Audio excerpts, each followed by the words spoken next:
All right. Oh, wow. Welcome to Caturday Afternoon.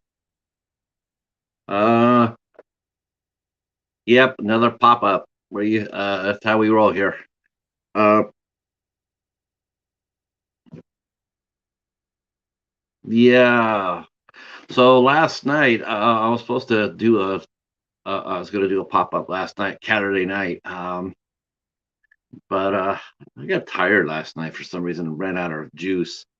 And I was looking for the Coast to Coast guys, and then I found out that they took a night off. Hi, Katie. Good interview yesterday. That was fun. Uh, Katie got interviewed by Michelle, Makeup Mom and Son, and she got interviewed yesterday, and it was a good interview. Uh, hey, TJ.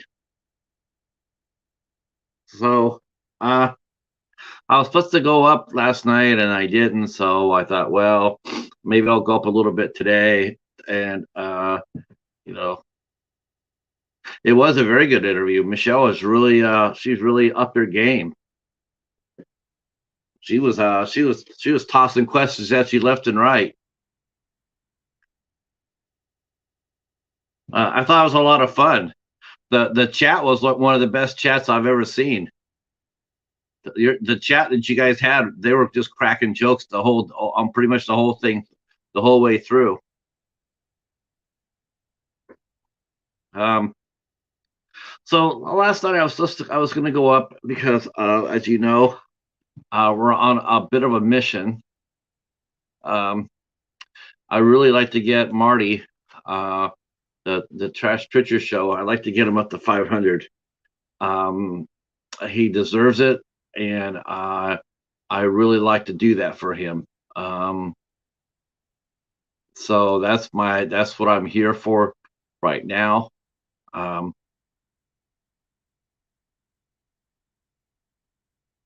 oh, already there's replay. Replay will be coming. I don't know if Michelle puts up her live streams up right away. Sometimes they don't come up right away. Yes, I'm actually here for because I wasn't here yesterday, so I wanted to go ahead and I want to help you, Cal, and I want to help Marty. So I brought it up. I definitely want to go ahead and do that now. We want to get Cal up to 100, and we want to get Marty up to 5. So that's the mission and the mission that we have. Every day is Caturday. Every day is Caturday. If you have a cat, it's Caturday.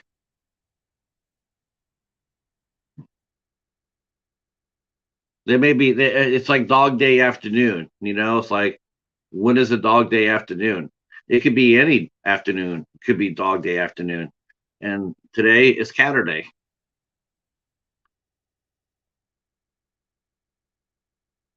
Probably not tonight. No, actually, that's one of the things I will say is that our Ise Midnight Show got pushed back to 2 weeks. We're not going to be able to do it today because. All right, I'm just going to be frank with you guys because you know what? Okay, so me and Knight, we've actually had this discussion before, and I've had it before with others, but I'm just going to be here and be honest. Okay, so um, we have the Ise Midnight Show, and on Sundays, the last Sundays of every month. And so Knight and Killian and Coriander start a new program covering Friday the 13th. Now, I have no problem with this. Okay, so this is all tongue in cheek. This is all tongue in cheek, and I actually do understand why they're doing it, but I'm not going to get into that because that's not my business. But they're doing them. They're doing a new retrospective for Friday the 13th. I think this is the first one they've done since they brought the channel back. I don't think they've done that. I don't think they've covered Friday the 13th yet. So this is one of the series of the franchises that they're going to go over again. Because yeah. Now me and Knight, we were talking about this, and I said, one of the things I really love about the IFC show is the fact that, we're talking about fresh films, and how like I was watching Scream, their walk up to Scream on various channels, and oh my God, they pound the franchises to death, right? They take a hammer and they take a sledgehammer and they just pound it to death. Okay. I don't know what anybody seriously. I really truly don't understand this, and me and Cal talked about this too. I truly don't understand how someone could actually get out there, and I don't know. I just feel like it's already been said. It's already been done. It's been there, done that, and built a house. Now I understand why the Night Watch Zone is doing, because they had already done it, and unfortunately, they lost their channel, so now they're doing it again, and honestly, it might be a fresh take on it. I watched the first one. I watched the first show. Maybe because I'm just wired differently. I mean, I I like those guys tremendously. I have nothing but the utmost respect for them. So to me, is this: if those guys who are highly skilled, Killian, Knight, and Coriander, Jerry, if those guys can't make it fresh and exciting to me, then nobody will, right?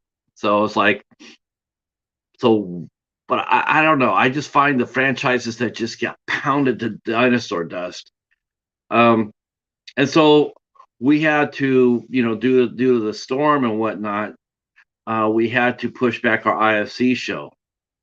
So because they were doing two shows on Sundays. They're gonna do the Friday the 13th, and then they were gonna do our show afterwards. But unfortunately, due to circumstances way beyond anybody's control, they could do just one show. So they did the Friday the 13th show. Now, me on the other hand, I'm just sitting there going like, why Friday the 13th? I mean, like why?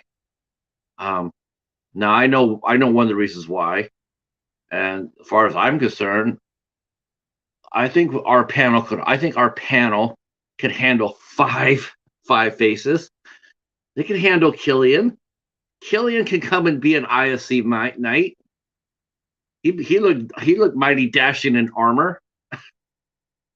But I get it. So they're covering it, plus, like I said, they're making up the series that they lost when they lost the channel. I think if I'm not mistaken, I think this is the last of the franchises, because I think they've already covered Halloween, they covered Phantasm, Final Destination. That's a good one. Final Destination, that's a good series. You got to go check that out. And I think they've covered, like I said, they covered all the major franchises. I think this is the last of the last. They've done Friday the 13th. They did The Fly. Oh, I'm not sure if that 2 movies equals a franchise, but I mean, if you throw in the older movies, that makes it a franchise. But I think if you just do the modern one, the first 2 with Jeff Goldblum and Eric Stoltz, I'm not so sure it's a franchise. Oh, they have not done Hellraiser yet. I don't think they did Hellraiser yet. And Hellraiser has 10 episodes.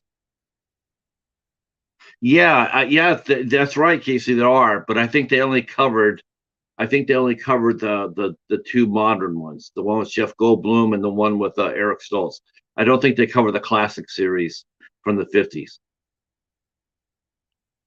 So, unfortunately, you should have heard us. We're sitting there. We're talking about well, what day will work for us, to move the show, and it, I'm just like, I'm like, Well, I'm already doing interviews, Tuesdays, Tuesdays, Wednesdays, and Thursdays, and um, they have the collective, they have the Monster Fridays. I said I don't care what day we do it on, except for Monday. It cannot be on a Monday ever, because Slasher Movie Club is the shit. And as much as I love our IFC show, I think I love the Slasher Movie Club a little bit better. Uh, so I said I don't care what we do it on, as long as we don't do it on Mondays. Um,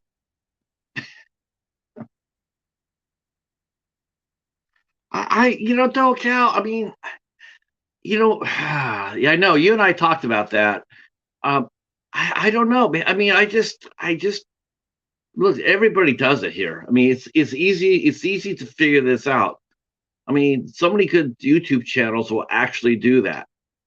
I mean, hell, I could even give it a run at a Friday the 13th. I could actually break it out and go over movie by movie by movie.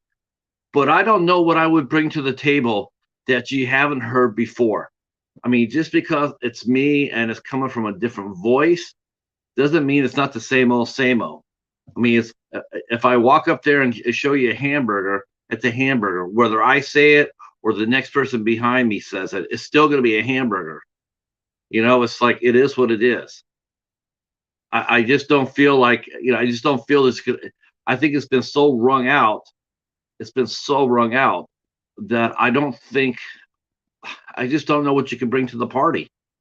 And it's just like it's the same thing over and over and over and over.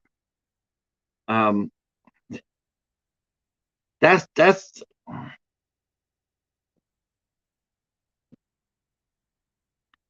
yeah. We communication. We talked about the Friday the 13th. That's right. We did talk about it.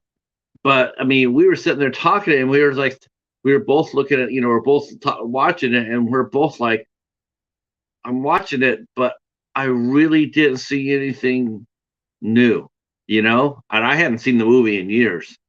I haven't seen the first Friday the 13th maybe in 20 years, and I can't tell you. I mean, other than the movie coming across as more like a PG-13 movie now, in some respects. Yeah, I don't know what I could do to make it interesting to you guys, to make it like, wow, I didn't know that, like I didn't know that about that show. I mean, you guys all know about Friday the 13th. You guys all know about Freddy, Chucky, Michael Myers, um, Texas Chainsaw Massacre, you know, Rob Zombie's trilogy, The House of a Thousand Corpses, Devil's Rejects, Three from Hell. I don't know what new anybody can bring to these franchises that hasn't already been said. Oh yeah, the Feld Dog's in there. Yep, that's right. But we all know that though, Jennifer. We all know that Corey Feldman was in the series. If I told you that Corey Feldman was in, did you know Did you know Corey Feldman was in Friday the 13th? You know that. I just don't really see anything. That's what I love about series like uh, uh, uh like American Werewolf in New Jersey. He brings out some movies that nobody's heard of. Slasher Movie Club brings out a lot of movies that nobody's ever heard of. And believe me, I lived during those times, during the 80s, the slashers. And honest to heaven, I think I missed half those movies. Some of them I saw, half of them I didn't.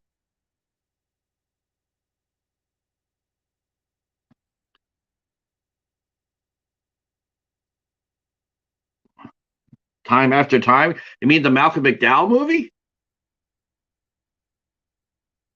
Man, yeah, well, that's a new. Okay, he must have just had a small, tiny scene in it. Now, see, I know time after time. I mean, I know that movie with David Warner and Mary Steenburgen and Malcolm McDowell. Great movie, by the way. It held up okay. It held up okay. I don't not sure. Hi, Rainbow. Um,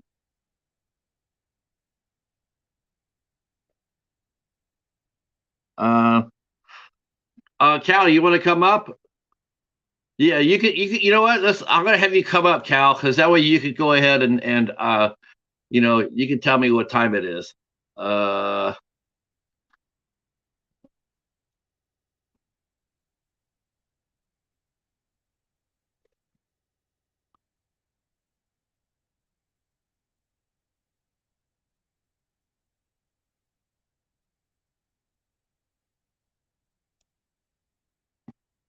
how are you doing, Rainbow? Glad you're here. You know what? You know what? I tell you what. Speaking of fresh voices, why don't we have Cal come up and Rainbow? You want to come up for a few minutes for this discussion? You can come in and say hi to us and us to you. Yeah, that's a good idea.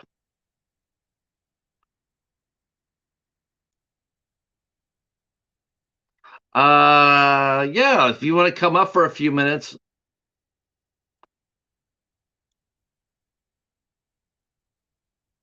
All right, Cal, I'm dropping the link in your IG.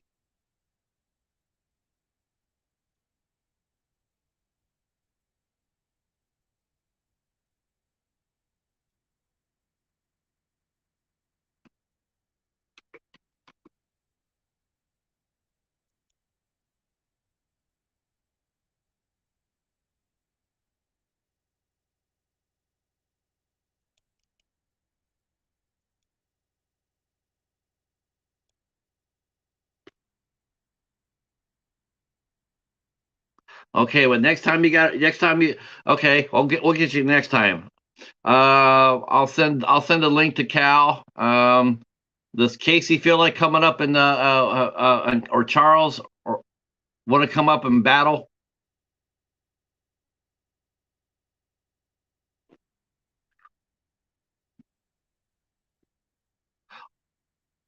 We can ask you a question too, Rainbow, since you're in the room. Do you feel do you feel as a horror fan, as a horror fan, do you feel the big franchises yeah, Charles, you want to come up? Do you feel like the main franchises get overexposed, get talked about to death?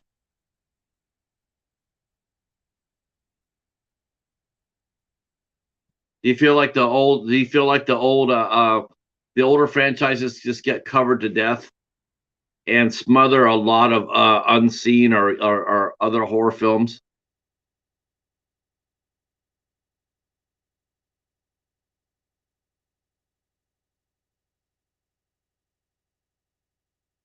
Okay, Casey, I'm sending it.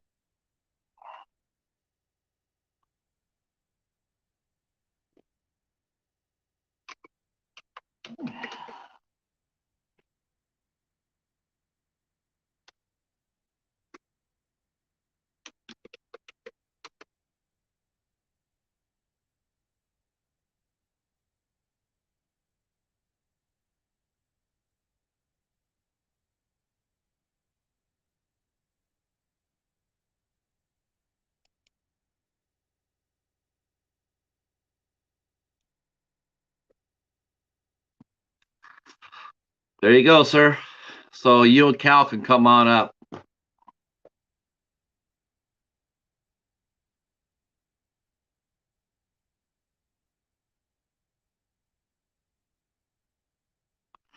Rainbow, you are my hero. You are my absolute hero. Thank you so much. That is exactly the same thing I said. See, listen to that. See, thank you so much. That's it's nothing wrong with talking about the old classics, as long as that's not all you're talking about. As long as you bring us some other movies, especially now. I mean the 2000s when they were doing the decades when they did their tier watch about decades. Like the 2000. Like from the 1980s, the 1990s, the 2000s, the 2010s.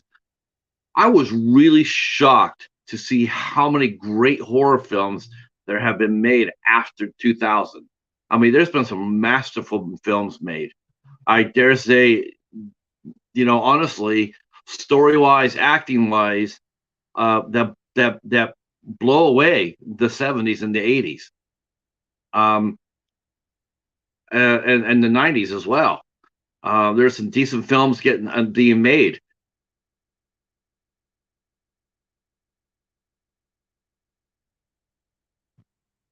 Coming up means if you want to come on the stream, if you like to come up on the stream, you can come. You can come in on the panel.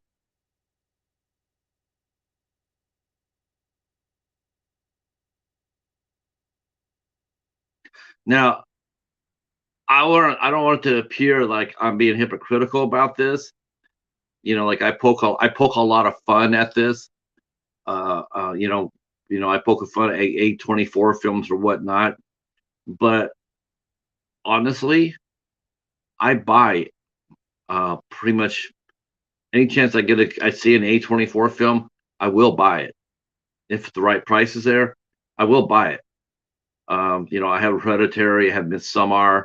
The only movie that I did not buy right off the bat um, was I did not buy The Lighthouse.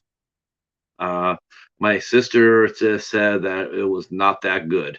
I mean, and I trust her voice, so I did not pick up The Lighthouse. Uh, but most of the films, I mean, I'm still looking forward to getting my A24s together, and I poke fun at it, but I watch their movies. I mean, I want to see Lamb. I'll see Lamb. I already bought Saint Maud. You guys already know that. I'll be talking about Saint Maud sometime in February. Um, I like collecting Dark Skies. You there, Casey?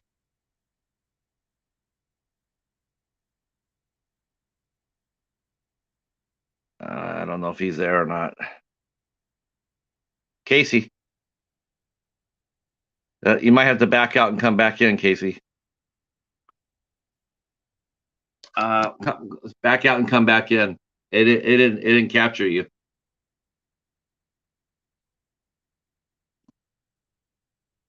Yeah, I trust voices. I mean, there's a few voices I trust who tell me about movies, and my sister is one of them. She's got a pretty sharp ear for it, and she just said that. I mean, there he is. Oh, hey, it put me on this time. Can you hear me? Yep, All right, that's good. live from So what are we Australia. talking about? So we're talking about. Hey, Ricky. So, like we do Sunday nights. We're doing the Ise Midnight Show. And so we were going to do Welcome to Willits tonight, but we have to push it back to the 13th. And about before between the last time we were on the air until now, the Night Watch started covering Friday the 13th on Sundays. Uh-huh. So when it got down to our show or their show, the Friday the 13th versus the ISC show, they had to move one, and so we lost. I know I'm saying this with nothing but love because I do know why I do know why but I'm not I don't I'm this is too serious. I'm having fun with this. I'm having fun with this. I would sit there and say, you guys could have chose tonight. I don't understand that. I don't like Friday the 13th been done before. Nobody cares. Nobody cares. Nobody cares, Sean. So They but don't. I also They know too. I also know too that the reason why they're doing the coverage of the Friday the 13th, they think it's one of those franchises that they have not covered since they brought their channel back. So that's the reason why. I mean, it hasn't been like they did it when they first brought their channel back, and then and just doing it again. No, they just haven't done it. They haven't because that was one of the French. That's one of the things they lost when YouTube took the channel down. So you're telling me you don't want to hear Coriander's opinions on some of those movies? Jason is her favorite horror icon. Pamela? Is Corianda's gonna be her and Jerry are gonna be sitting there going like, hell yeah, to everything, What about Jason Goes to Hell or 5? You think they're gonna love those ones? I will look. I will be there. I will be there. I will be there when they do Jason X. When they do, I'm actually Jason interested to see what they say about 5. Even all of them. I want to hear what Knight wants to say about 5 because that's the one that's normally hated. Now that Goes to Hell's been getting more love lately. Hey Cal. Hey Cal. Hey, what's going on, Casey? Hey Pat. So I will be there with bells on when they cover Jason X because that's What the I only missed, movie. guys. I was trying to get my stuff to work. I forgot I had to change some settings and I had to clear all the apps out. I forgot because I had cleaned my phone up yesterday. Oh, well, we're glad to have you. Mm-hmm. Now, you tell me honestly, okay, let's put it this way. Now, here we are. We have a chance to if I came up to you and say, Cal and Casey, let's talk about a movie. We have a choice between a movie we could talk about. We could talk about a movie that's been talked to dinosaur dust and Friday the 13th, or we could talk about a movie that no one's ever talked about, Metal Tornado. Now, you try to tell me, now, which one would you want to talk about? I've never seen Metal Tornado. That's my point. You haven't seen it, so you don't know anything about Friday the 13th. Yeah. See, Pat, you spiced it up though. You see how you set it up, so it's like you made it an obvious choice. Can you hear me? Yep. Okay. Can you hear me, Casey? Yeah. Okay. Did you review that movie? I did too, Charles. It's uploading right now as we speak. Metal Tornado. Lou Diamond Phillips. Come on now. Come on. Seriously? Chavez from the Young Guns. I mean, Greg Evigan's in this one from BJ and the Bear. I mean, I'd rather talk about the big franchise. See, you set it up in a way where you made it obvious that we choose the movie we haven't seen. I think there's a right for both. And yeah, I think, Pat. I don't know. Are you going to start doing that? You know what? If that's the case, then why don't we have more reviews about Metal Tornado? It's not the case. The case is that everybody runs to the franchises. Everybody runs over there. They do it at the expense of other films. Well, let me say this. Maybe they want those views. Maybe they need those for something. Yeah. Yeah, they've been in. Yeah, that thing. That's sort of like. Is that like what? Would that be safe to say people doing that? I mean, would that be safe to say like what's the term what I could use that without burning anybody's ears? But I mean, people who do that for the views. Clickbait. That's a good. Thank you. You know what? Let's go with that. I was going to say something else. I don't think so, though. No, can I explain my case? More if it's like false advertising, Yeah, like anybody says, let's talk about Friday the 13th, and let's talk about it. See, fresh angles. Well, anybody says, did you know, or that's clickbait because everybody does know. There's anything new about a franchise. That's not true, Pat. Because there's some novices right now. Maybe somewhere down the line, someone will write a new book, and then some new details will come out. But we're not going to get that. Whoops. He got bumped by Jason. You need to try to get him back on. I don't think his mic was working, or maybe his connection wasn't good before. I couldn't hear him. We'll have to ask him if he got hit by the blizzard, because he's near there. I know Boston got crushed. I didn't know Charles had a blog. I didn't know that either. I didn't know. Send us the link to the blog. Yeah. See, that's the thing I was saying. Like I like when, like, some things like Friday the 13th or something that's been talked to death. Like, I still want to hear people's opinions on it, but sometimes it's better if it's like on Letterboxd or in a community post, or like Katie did, where she was putting short reviews on Instagram. Sometimes it doesn't need like a whole video, but I know Or a some whole- people only yeah. make videos, or they only do live streams. Yeah. But wouldn't it be safe to say that there's a lot of people that are new to horror every day? There's a lot of younger people that I don't think You it's there, clicked. Cal? I haven't seen anybody like that in the year and a half I've been on here. I mean, it's like it's played so often, it's talked about so often. It's so nobody can sit there and say it. In fact, most of the people will tell you now they cut their teeth on the franchise. That's how they got into horror, because based on the franchise, because Hey, they get Pat, played more.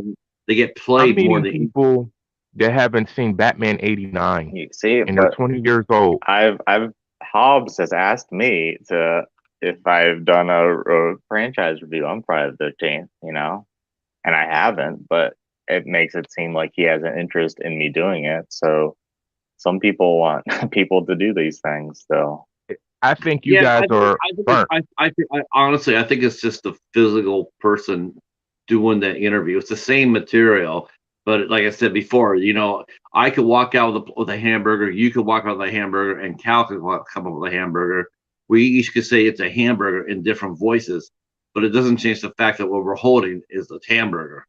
The No perspective matter how changes, though, Pat. no matter how we say it, it's still a hamburger. Don't you think but the you might perspective? like the hamburger. I might hate the hamburger. Cal might be vegan and is wondering why we got him a hamburger. Yeah, I mean, Hey, I guys, don't. let me ask this: how do you feel about people always talking about the Steelers or the Bengals or football, day But in, day out, I was for originally asking. years? I didn't realize what day it was. Okay. Let's go there, because this is really easy. The fact of the matter is that's What? Because the players change? yeah, it's always fluid. The Okay, horror franchises are static. fine, that's fine. But there's always new material You for these old got a point franchises. there, but There are fan maybe fiction. There they're are new reviewers. making a new one. They're not right now, as far as Hear we me. know. Uh, But maybe Well, they are, and we're revisiting to say what we want in the new one. I mean, you mean it's going to be the same movie regardless today, 10 years ago, or 20 years ago. It's the same movie. Football, sports in Okay. general are always moving. There's always moving parts. Some teams are good one year, some teams are bad. It's all it's a whole different ball of wax. A But movie. Patrick, you're not you're not telling me that you think Jason X, Friday the 13th Part 5, and Jason Goes to Hell. You're not saying all of those are the same thing as Friday the 13th, like they're the not. first one. Those are all very different movies. Uh, yeah, And but that's why I I'm saying respect the franchise. what I'm saying is the movies itself are they haven't changed. I mean, we could talk about Yeah. them, but we can come back and talk about 6 months from now, and nothing's changed. There's nothing going to be, nothing has changed about the movies. They're still going to be what they are. Yeah. 90 minutes of and the same action's going to happen. I mean, you make the same comments. I mean, I watched it for the first time in 25 years, Casey, and I can tell you right now what I said when you and I were watching it. Pretty much what I said when I watched it back then. I mean, But there first wasn't one isn't anything that new. good. It wasn't. Yeah, it wasn't really. I watched it and I'm like, it's okay. I mean, it didn't scare me. When I first watched it never scared me. I It think never you're really. centered in the view, though. I think you're just thinking about you. I look at it like when I listen to you guys. All right, for instance, like Idolatry Hall. We're going to all mainly get the same I want thing. to hear One or what two Cal has things to say. may be different, but it's just the person that you're coming there for the person's view and their perspective and how they think about it, what they think they should go. There's always different perspectives. There's always newcomers to the place. So that's what makes it fresh and new. But I don't think Casey can hear me for some reason. Can you hear me, Pat? Yeah, I hear you. Casey can't I hear tell me. you, I could tell you what my Dollar Tree theater is a little different from most. I mean, actually, I'm a little surprised by some of the movies I'm picking for my Dollar Tree theater, because Yeah. they're mostly mainstream. But still, they haven't been. It's not like I as far as now goes. I mean, I probably two of the movies that I covered have been covered to death, and that would Hey, be Thor. And that would be Thor. I mean, there's nothing I could say about Thor that hasn't already been said. well, And that's Pat, coming real out. quick. I don't want to cut Yeah. you off, I'm but gonna can you I'm gonna ask back the out and chat? see if Can I they can jump hear back me? in, and then I can hear Cal because he's 'Cause playing on my computer, but there's a delay.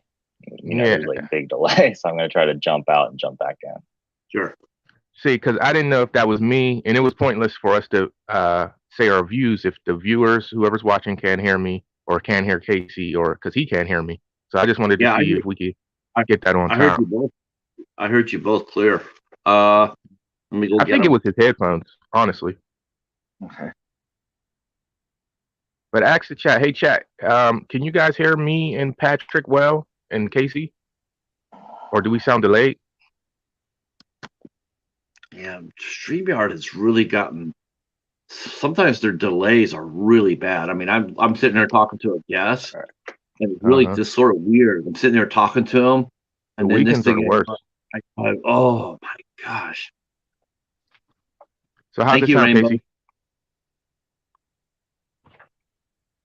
I think you. Casey, are you hearing me in real time? Pop the headphones out. See if that works, Case. Yeah, I think it's his headphones, honestly. might be. Everybody else is hearing us perfectly fine. Yeah. I hear you. I wanted to have a conversation with him, but he can't hear me. Yeah, it's so hard to do. Okay, let's bring him back. Hey guys, type to Casey to tell him to try it without his Sorry, I headphones. jumped out again because Patrick, wasn't even on screen. I think it might be something with the phone. This is the first time I've tried to go on my phone, so maybe that's why. Maybe. Did you clear everything out?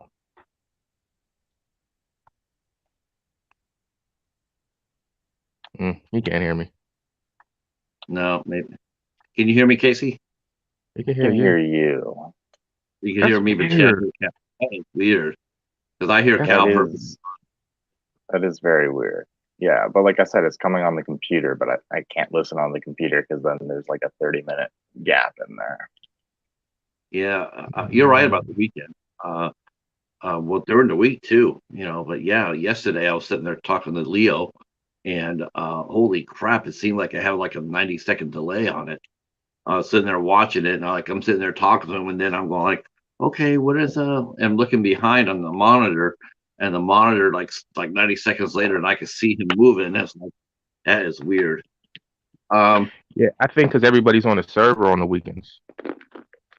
Maybe, yeah, could be. I mean, plus maybe the weather, maybe the blizzard has something to do with it too.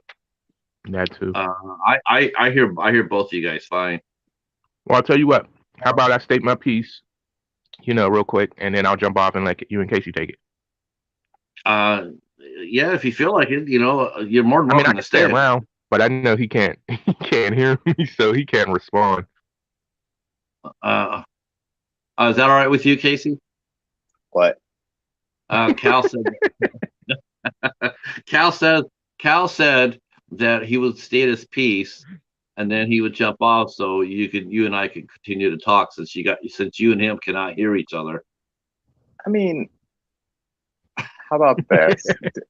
It's sort of weird. Have you guys already talked while I've just been like not hearing it, or has he yet to say his stuff? Because I would rather. Okay, I would rather jump off and listen on the computer because I want to hear what he has to say. Maybe that'd be cool. Cal, I'll say what I got to say, and he comes back. And that way he heard what I said. Yeah, he's going to jump off and leave it to you and me.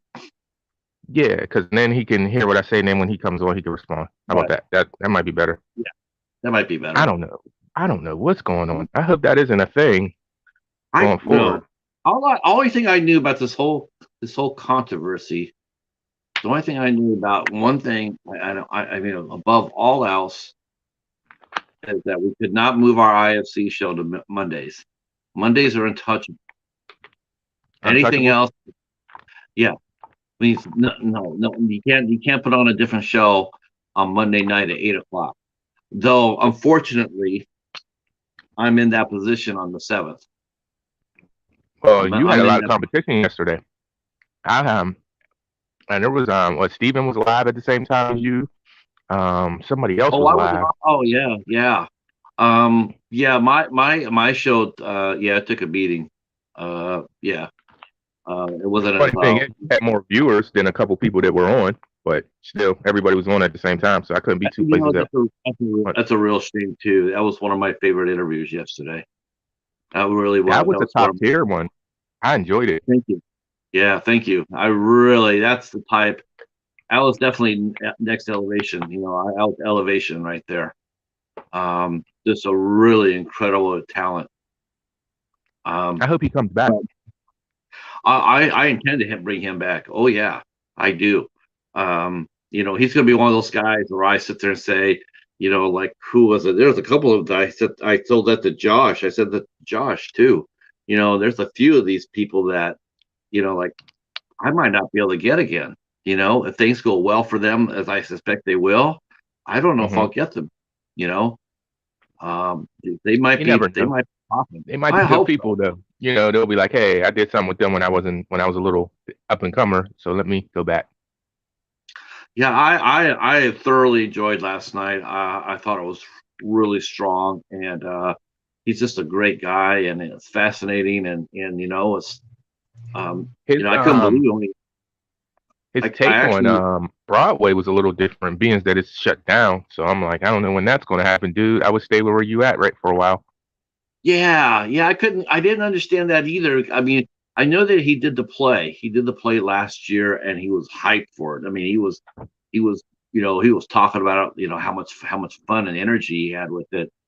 But I sort of think Broadway. Wow, I don't know if this is true or not, but I guess if you do nothing but Broadway and you get a reputation on Broadway, you can Right. go from show to show, and you could go show to show, and but to me, I think almost as Broadway for a performer, a top level performer, I sort of look at Broadway as them slumming, because they're not there for the money, because Broadway doesn't really pay out that much, Hmm. and it really does, even for the big name stars, I mean, It's a yeah, you might challenge get for them. yeah, it That's is. it's like them coming down to the G League or going back to college to play, and they're in the pros. It's just they want that different surrounding. They want that challenge, and I can understand that. You want to go back I, and do challenges. I mean, I think I can see when Hugh Jackman did Broadway, and a Hmm. few other stars have done Broadway, but they're doing it for the love of acting. They're not doing it Hmm. because they're making millions of dollars.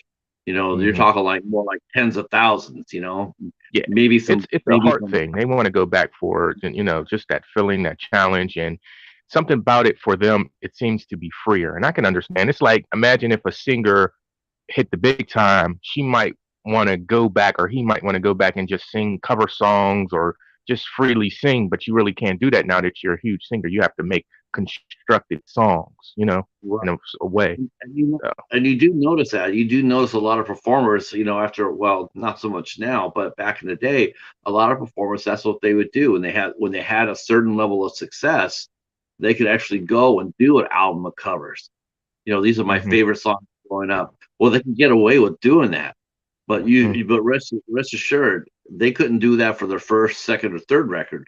A cover album doesn't usually come out till like sixth or seventh record. When you've had that kind of longevity, then you're able to do something like that. But you can't hmm come out of the gate there swinging. Yeah, I'm gonna do my covers of Neil Young. People just be like, I don't think so. Well, the older stars did, maybe in a different time. You remember Aretha and all that era, they kind of sung other people's songs.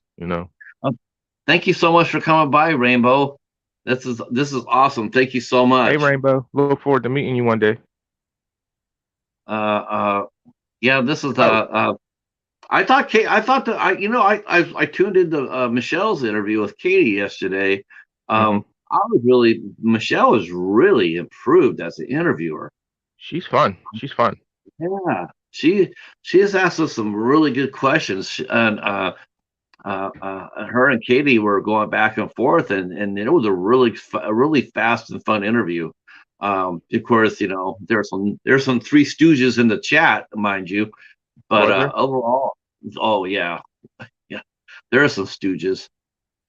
Um, I was gonna There's say, hey, is Charlie gonna come up? Charles? uh, Charles, do you want to come up? I would be interested to see if somebody else comes up to see if they'll have that delay. Just out of curiosity, if they couldn't Uh, hear me. well, let me send the Charles. You want to come up or Katie? I could ask Katie to come up if she wants to. But back to your reason of having me up and your topic, because I don't know what you heard or what you didn't hear, but I think because like you got like the reason I compared it to the Dollar Tree is I mean like the halls. Like say five of us we all know each other and we all went to the Dollar Tree and we got halls. We're going to more than likely get a lot of the same titles, but we're not really coming to each other's channel. I mean, we want to support each other, but we're not really coming to each other's channel to talk about Ouija Shark for the 100th time or whatever the movie is that we all got in the same hall. But it's just that it's a different perspective. Why'd you get it? What you think it's going to be like, before you watch it. And if you did watch it, how do you feel about it? And for me, it makes the franchise or whatever you're talking about that's been talked about a lot, it makes it new. And that's how I feel about the bigger franchises. I'm really coming past people recently that haven't seen, they're over 20 years old, and they haven't seen Batman 89. They haven't seen, I met a guy that's your age that haven't seen a Star Wars film. So it's just, there are people that really are new to horror and they haven't seen it. Some people, I believe, lie in their videos and act like they haven't seen them. Oh, But of course they do. They see still that a all the new time. voice. For Yeah. first time watching, it's like I Yeah. 95% of those I just call bullshit on because the movies that they are so freaking huge. First Yeah. time watching Rocky, really? I mean, Yeah. they played Now, I could they see played you the death. being you've never, like for you to say, I've never watched a Chucky film or a Freddy Krueger film ever. You've never seen one. That's a little unbelievable. But like a whole Yeah. franchise, I might can believe it. There's people who haven't delved into every installment.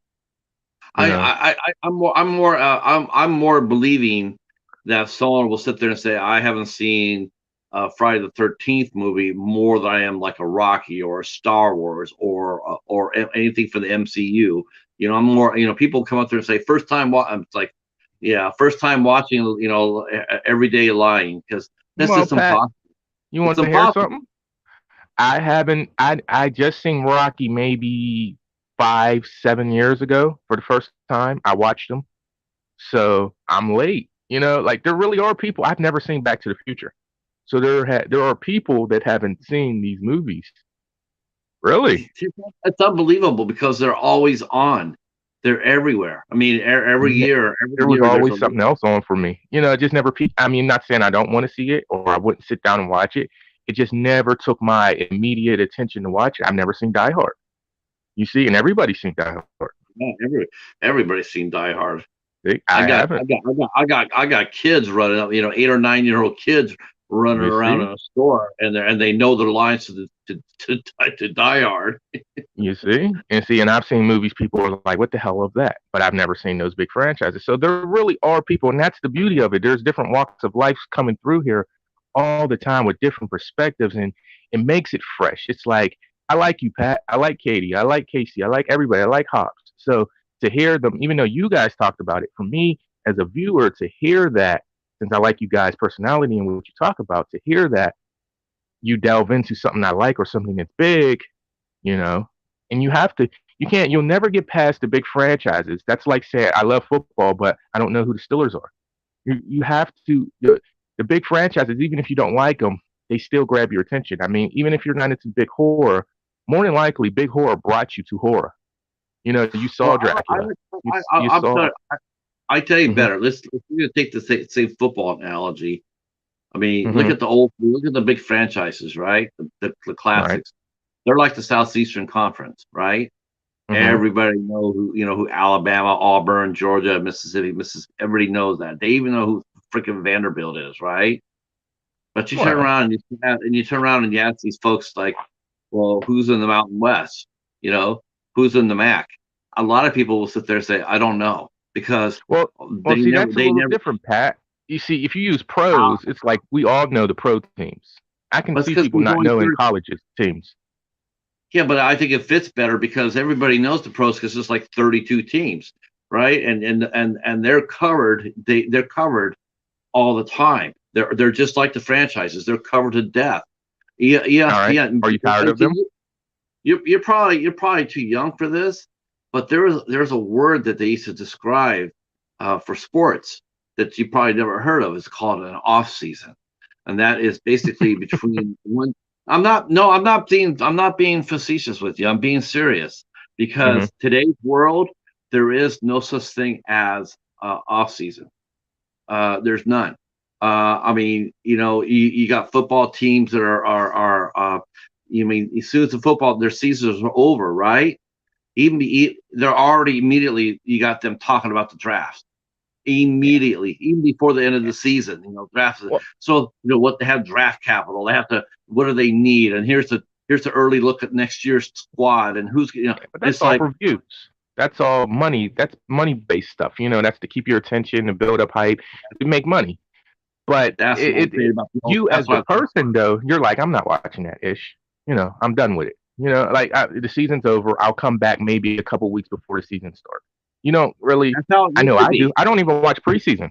Never That's do. how That's how exactly how it used to be. It used to be once your team ended the season, that was it. You would immediately that would be it. That's all the exposure you got. Then they turn around and then they bring on the next sport. I mean, we used to be able to, the big sports used to, as far as we used to cover was once upon a time in America, we used to cover a lot better. We used to cover hockey a lot better. We used to cover, I mean, I guess it's all right now, but we used to cover like bowling. We used to cover tennis. Pro tennis used to be really big. We used to have Hmm. golf on all the networks instead of just the one golf channel. We have that on mainstream. Then it got pushed down to the golf channel. Rightfully so. Though. Maybe It's not. once in a.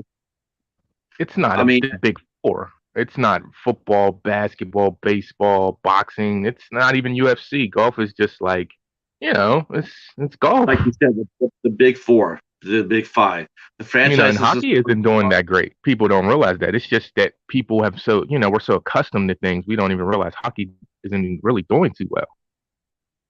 Uh, the Al saying he blames his mom and Universal Monsters First Level Horrors.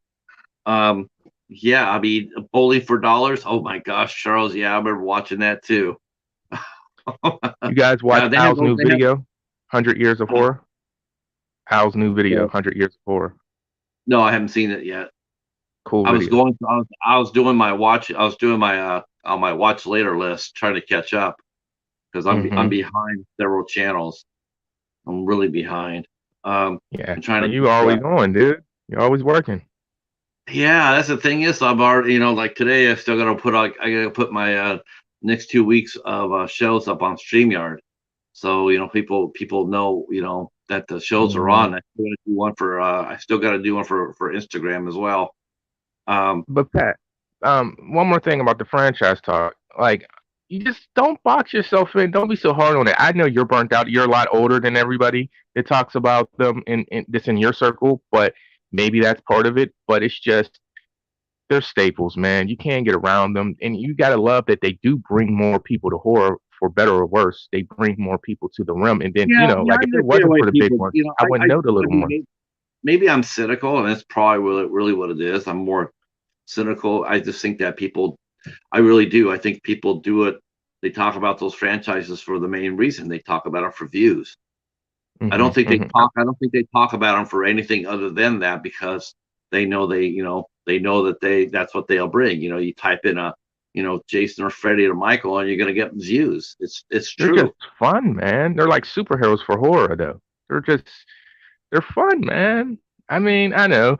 I mean, you sound like me. Like I'm a guy like football and basketball. I'm always like, why we gotta talk about the same four guys in each sport? There's so many good other guys, and they never get no light. It's the same No, thing, but you know, yeah. I mean, make up your favorite NBA team. Oh God. Well, I'm none of my. You could ask me today. You could ask me 5 years from now. You could ask me 10 years from now. The pretty much chances are going to be it's going to be the same five guys I roll out. Hi, Tiffany. Tiffany's here. hey Tiff, She got her new tattoo. I haven't seen you in a while, Tiff. Yeah, she was recovering. Oh. Okay. Well, I'm glad to hear you're recovering. I would love to see you one day when you're fully feeling well on the Final Girls of Horror. Get together with them. Yeah, Tiffany would be fun doing a Final Girls of Horror. She I would be thought so. fun. I do too. Well, let me ask you a question because it's just this. Let's see. Oh, Somebody no come problem, up. Charles. We'll be here. hmm Charlie, if you're still here, come on, man. Who? Charles, if he's still here, tell him come on. Yeah, he's at work actually. Ah, okay. What He's about at you, work. Katie? Katie's probably at work too. Katie's driving. So I think we got Tiffany and we got Casey and Al. Huh? Well, I now we would should talk love. about this too. Because we're going to talk about this too. I don't know when, but we're going to address it probably during the middle of our Friday the 13th retrospective. Um, but for the Midnight Society, and hmm thanks again for coming up with that name, man. There you go. That's a kick That's ass that's a cool. kick ass name, man. I never would have came up with that. And all of a sudden, Cal comes up there and goes, "Yeah, call yourself the Midnight Society." I'm like, damn. I was actually thinking the Straight Edge Society myself. I was thinking maybe we should do the That Straight might Edge. work better if you guys want to delve into more horror. I mean, non-horror, should I say? Straight edge. No, we're gonna keep. I think we're gonna do this. We're gonna go with. I think we're gonna go with. See, I Maybe thought like Midnight Society for because you every guys were four always weeks. on at midnight. I'm just thinking for every 4 weeks that we do the society, I think hmm horror. We'll talk about horror because then we'll pop up and do something, like a martial arts week or an action adventure week or something like that. Prison hmm escape week, something like that. Um, uh, uh, I would love to talk about the movie I saw this weekend, which was The Fist of Legend. Fuck Oh that yeah. movie. That movie. See, we talked about that. Al should Yeah, love that that movie. too. Al, you want to come up here? Does Al know about that? I would think he knows about that. He likes kung fu vampires and weird stuff like that, so he got to know about that. All right, let's bring Al up here because Al can talk. Then we can talk about Fist of Legend. Uh, Give me real quick pick. You like Jackie Chan better or you like Jet Li better? Jet Li. Yeah, I, me too. I like Jackie Chan, but I like Jet Li. I like Jet It Li. I mean, on it. I mean, I know this might be sacrilege, but mhm. I would go Donnie Yen, Jet Li, Jackie Chan. Where's Bruce Lee at? Oh well, Bruce Lee be down there like Bruce Lee would be like fourth. How about that? Jesus Christ, what's going on with you guys? Bruce Lee's No, he's the no, Superman. yeah, Bruce Oh, Lee would be. I thought you were talking about the modern oh, actors. okay. No, So if you're Bruce is talking in about the class if by you're talking itself. about overall, I have to go. I would have to go with Bruce Lee, John Saxon, then Donnie Yen. Um, I have to mix in. I have to mix in Jim Kelly in there too, man. You can't go without talking about Jim Kelly. Jim Kelly was pretty good, man. Jim Kelly, Yeah. yeah, Jim Kelly was the shit. But you know Uh, what? You say John Saxton. I've seen some movies, but I didn't know he was really martial arts heavy. Is he he just really? did.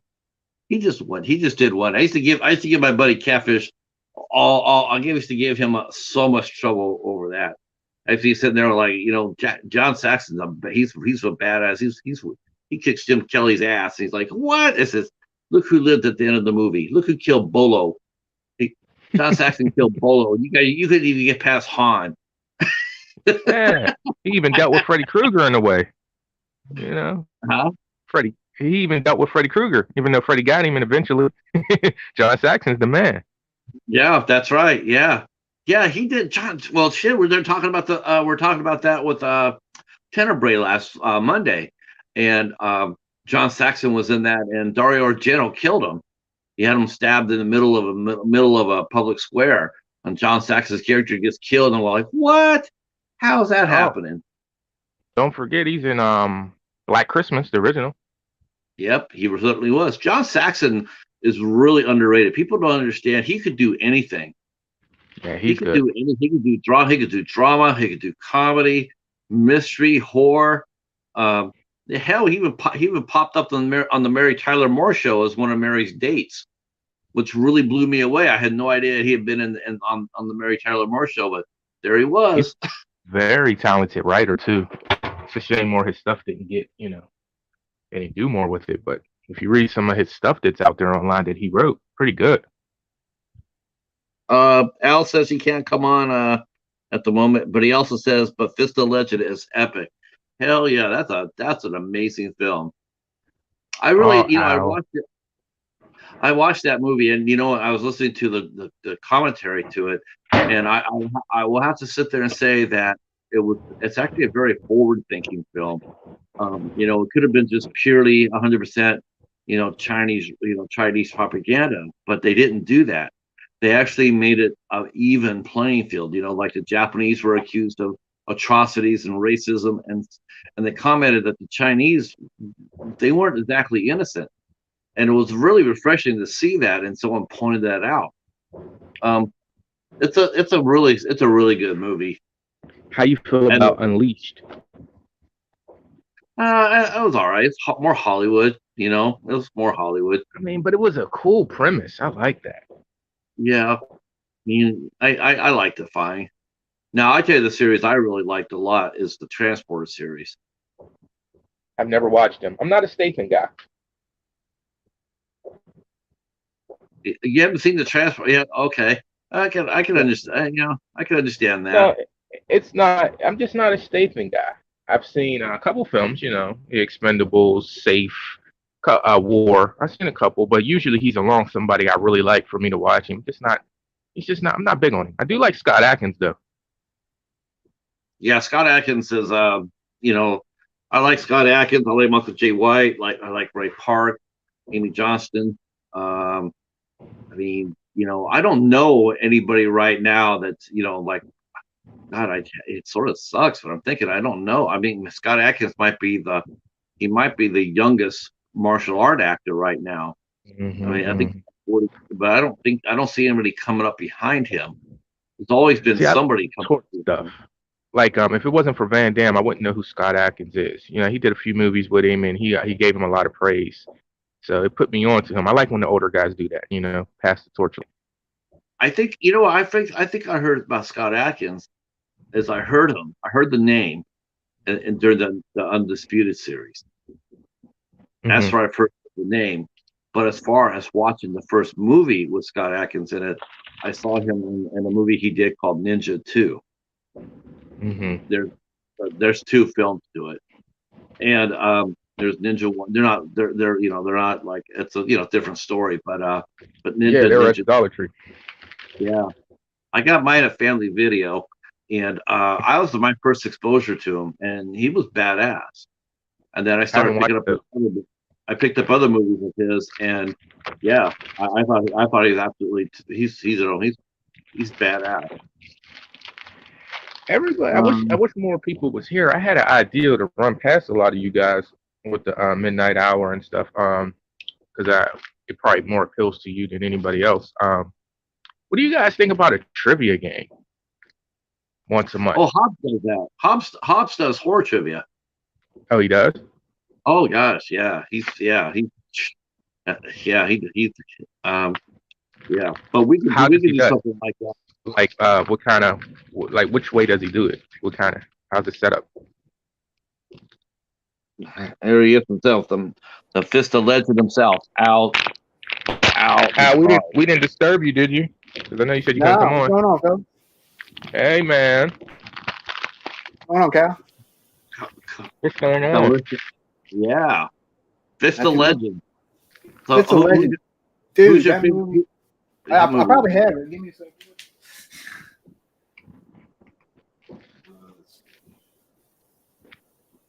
I move stuff around. Sorry. That's a badass. Fist of Legend, man. Jet Li. That movie's nuts. That is nuts. That's one of the best martial arts films I've ever seen. Agreed. I hope it's better than the one. I mean, not the one. What's the one? Hero. I didn't like Hero. Oh, I liked Hero. You didn't like Hero?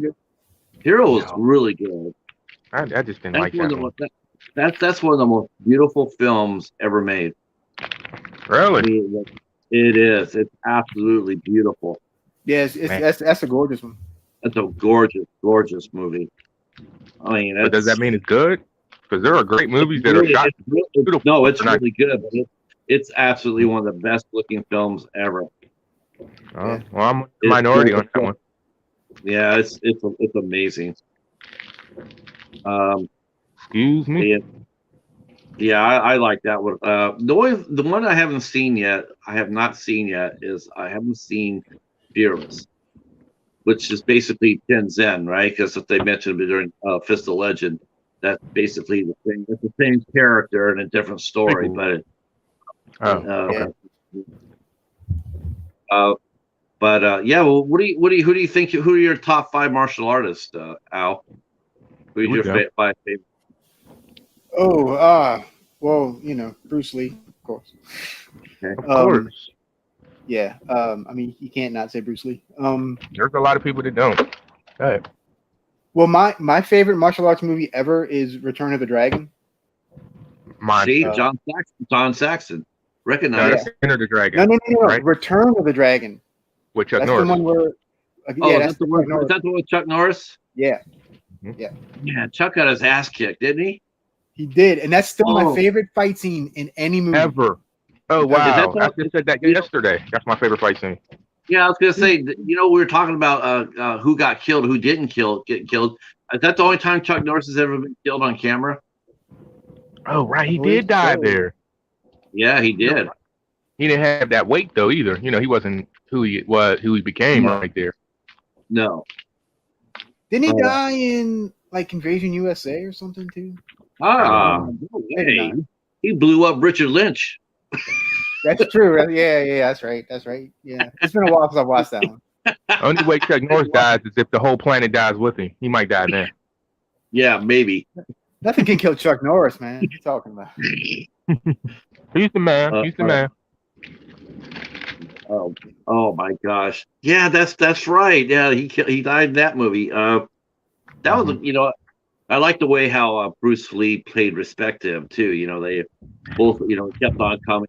He gave him a chance to give up, and he says he understood when he when he said he couldn't. He told him no. Told him stop. Yeah, he did. That's one thing I did like about Bruce Lee's characters.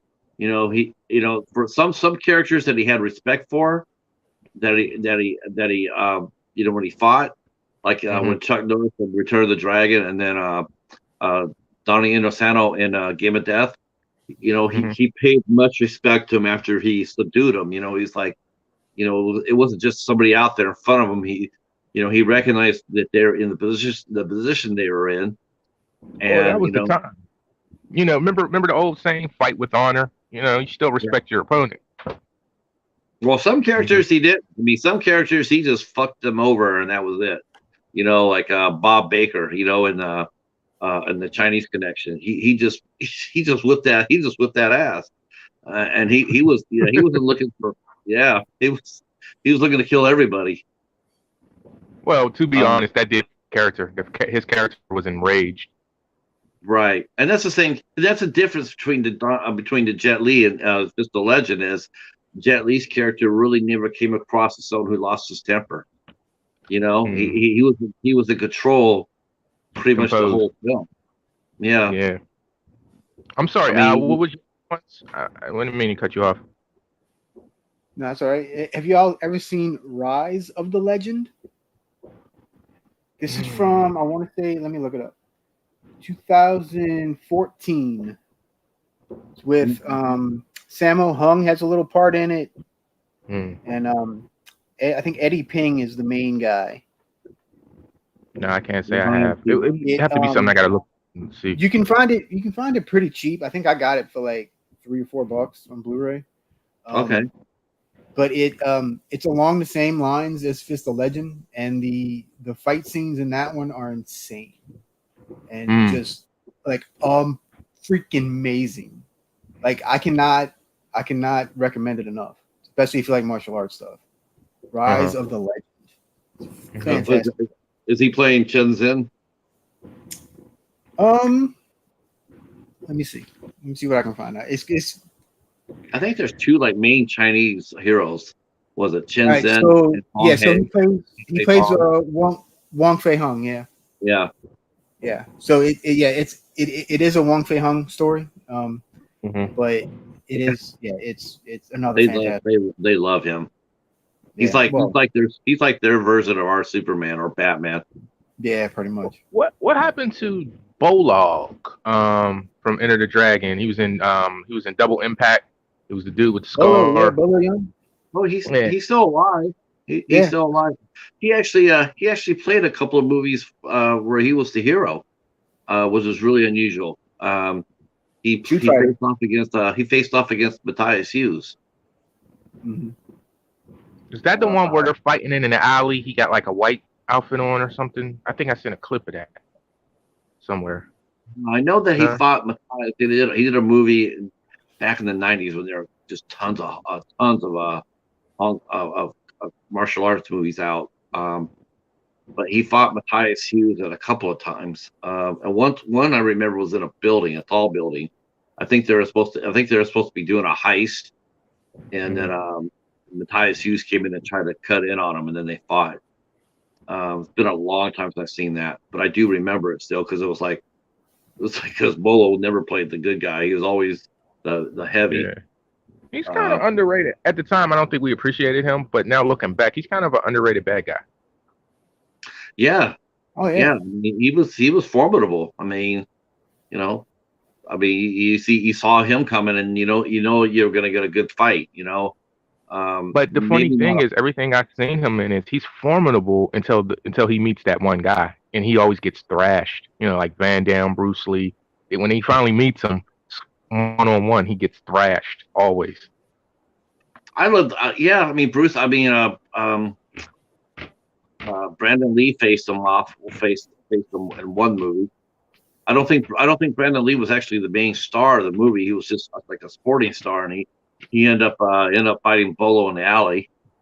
Let's see, I'm trying to think of what other else of course, Bloodsport. He was famously known as the last guy and the big guy, the big heavy in Bloodsport.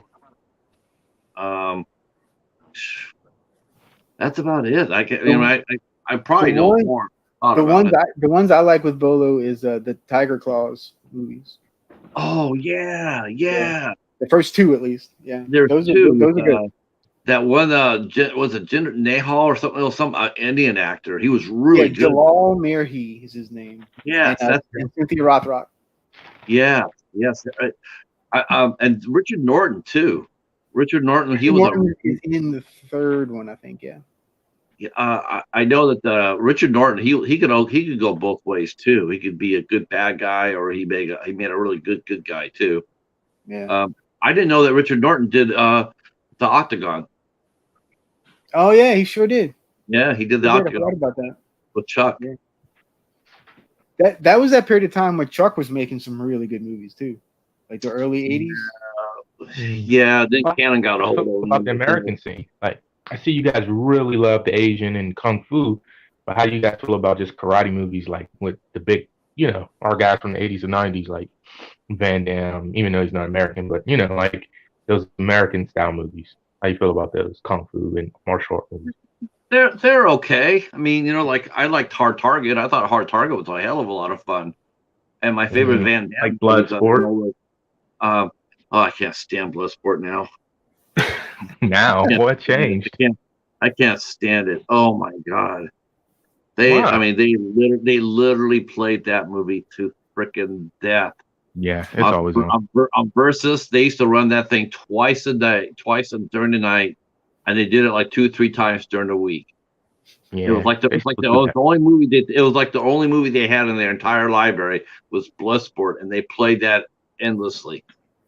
They probably had to give up the rights soon, and they're like, "We're going to get our money's worth." God, they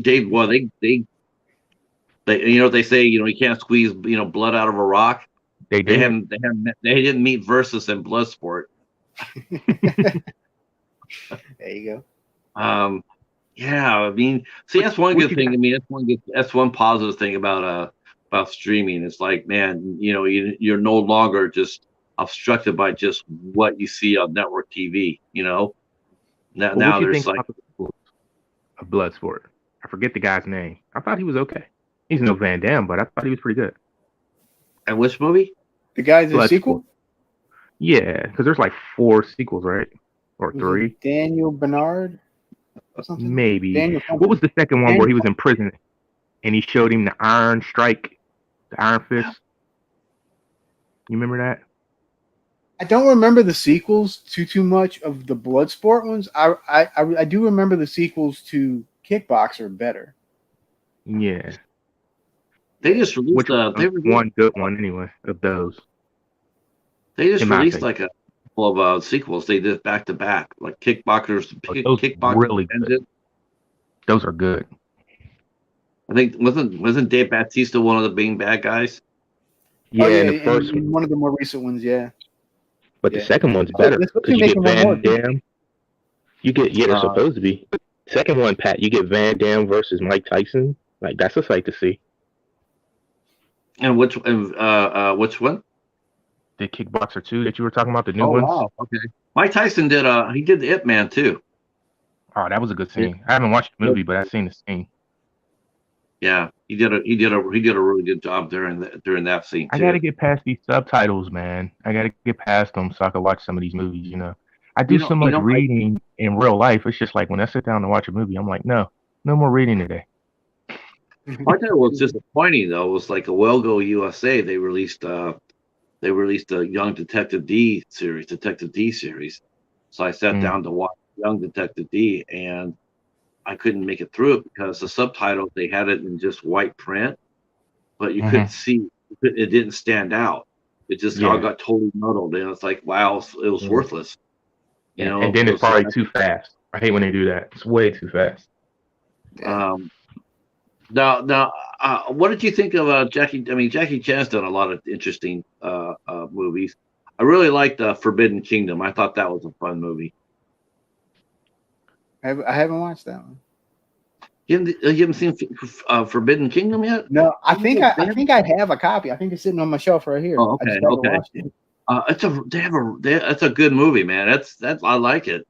And Michael Angrano, he's the star of that. I mean, he's really good too. Well done movie. I really liked it. And the big fight between Jackie Chan and Jet Li is really well handled. And well done. They each got it was dead even. Wait a minute. Jackie Chan and Jet Li fought in this movie? Yeah. What's the name of this movie again? The Forbidden Kingdom. Oh wow, I need to check that out. I think that was a big one years ago. People were talking about that. Yeah. So Casey's saying that Batista is now playing Tong Po in the Kickboxer movies. Yeah, he plays Tom Poe. It was okay. It's not going to be better than the original. I mean, unpopular opinion, I like the first Kickboxer better than the first Bloodsport. I know that's crazy, but I always have. No, I can see that. I can see that. Like, that's funny because the only Scott Adkins movie that I did not like at all, I only had one that I've actually sit there and would not recommend to anybody, and that would be Hard Target 2. I heard that was pretty bad. Yeah, I heard that was I got like 2 copies of that too. That was painful. I was like, wow. It's like, send me one.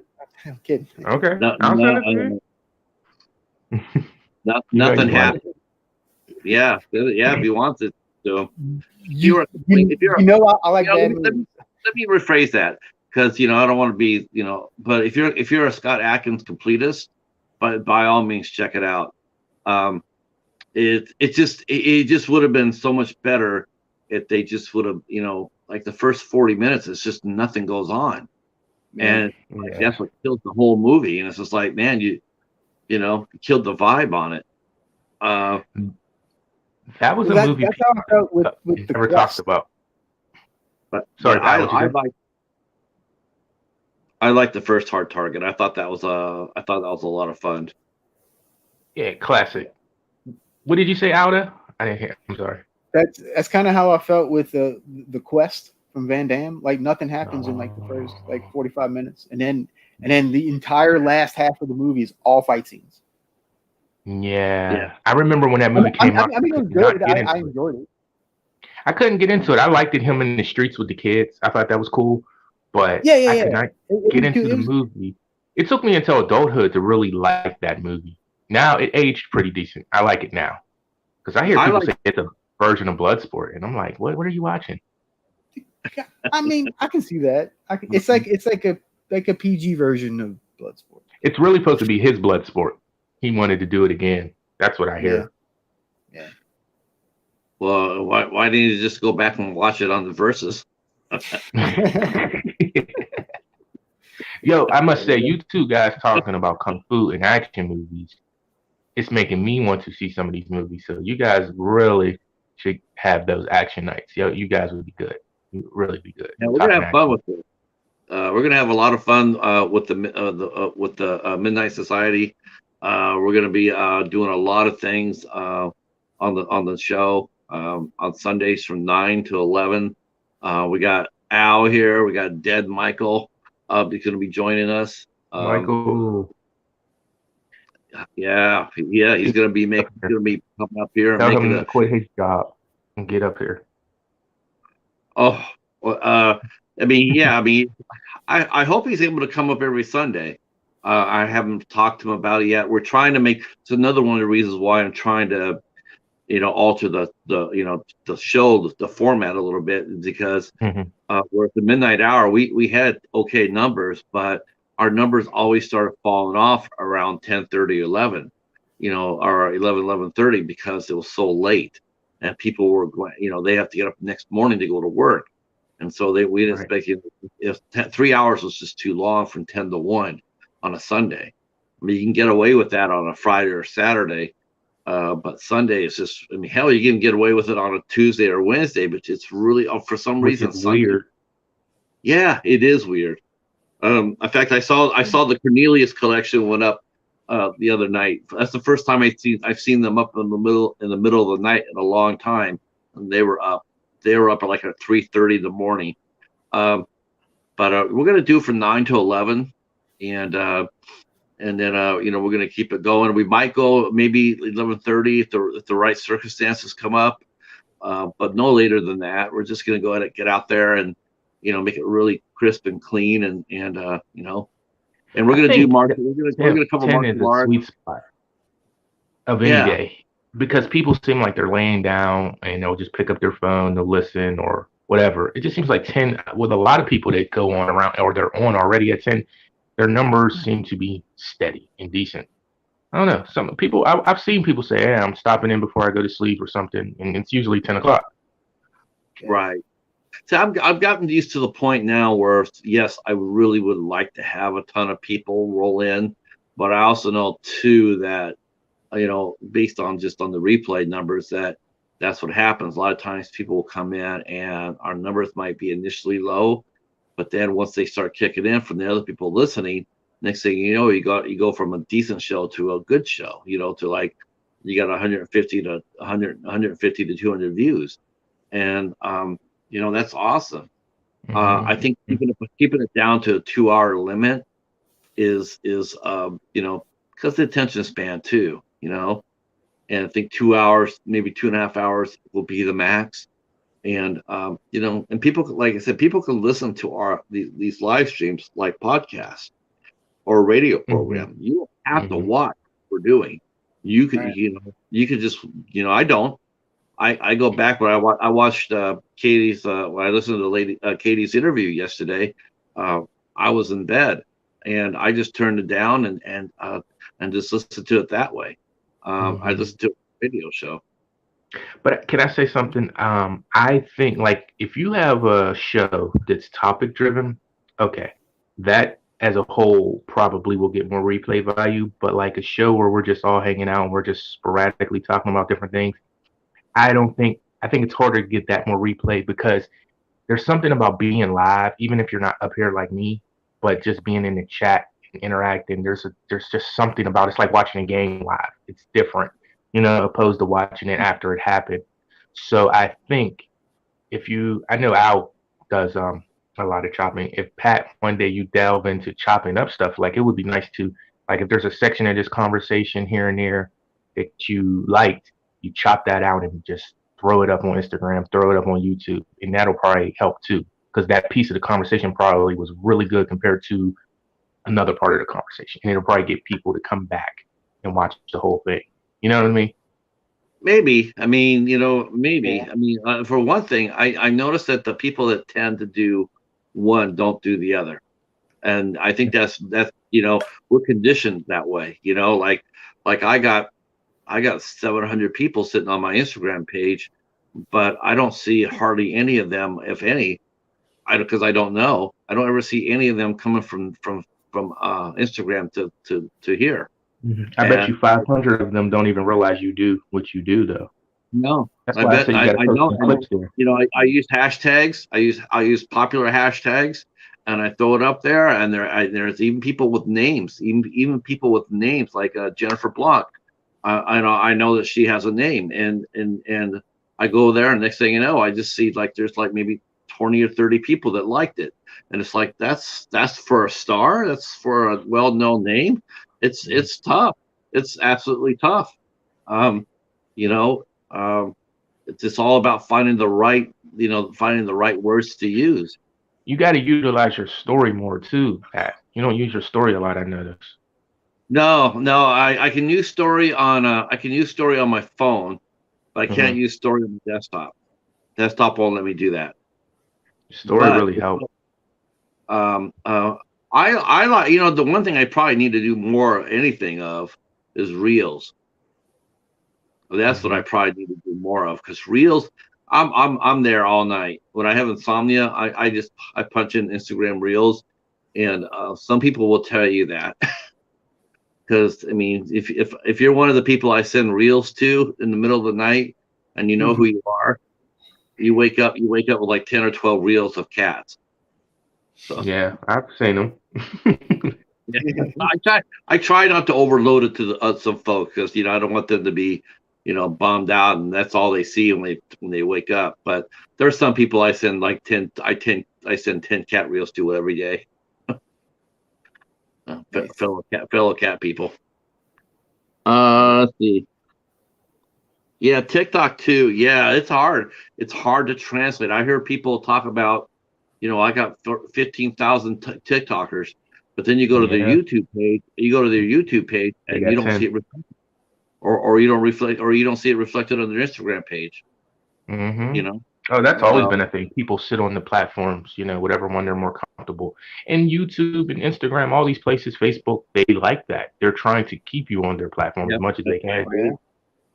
Yeah, they don't want you to even Facebook and Instagram. They're not really warm and friendly, toward each other. Like, they don't really encourage you to go on Instagram. They don't really tell you to.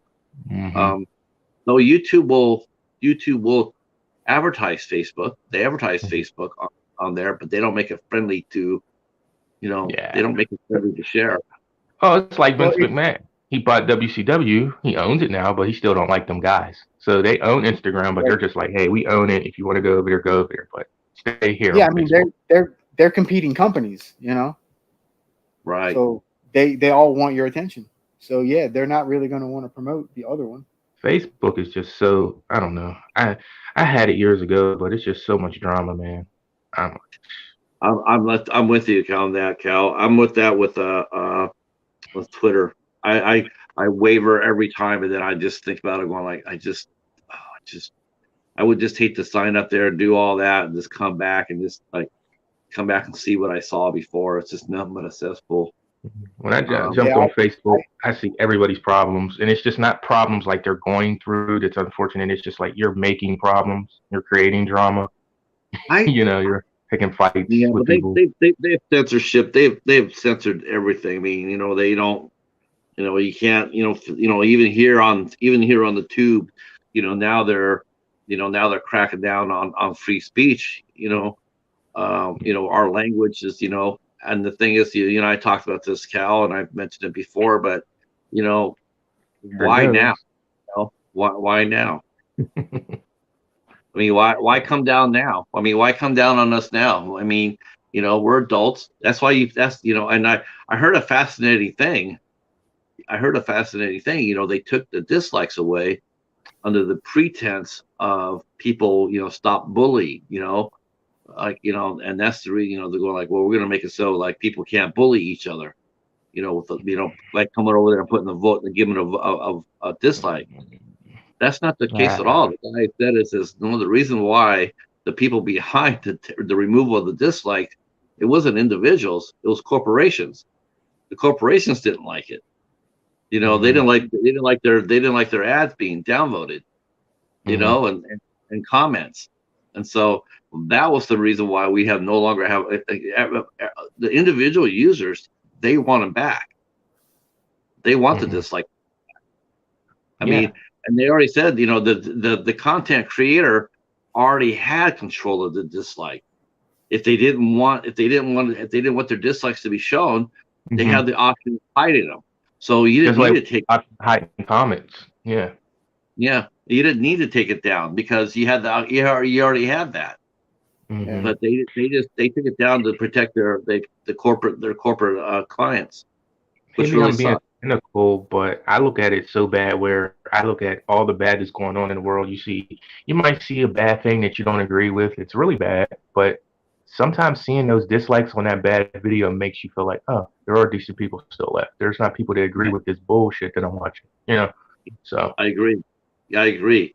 You get out there and you see some tool out there and ranting and rating, and, you know, you come back there and you nuke it with a dislike, you know, and yeah, you're basically telling the guy, like, I don't agree with you. You know, what you're saying is bullshit.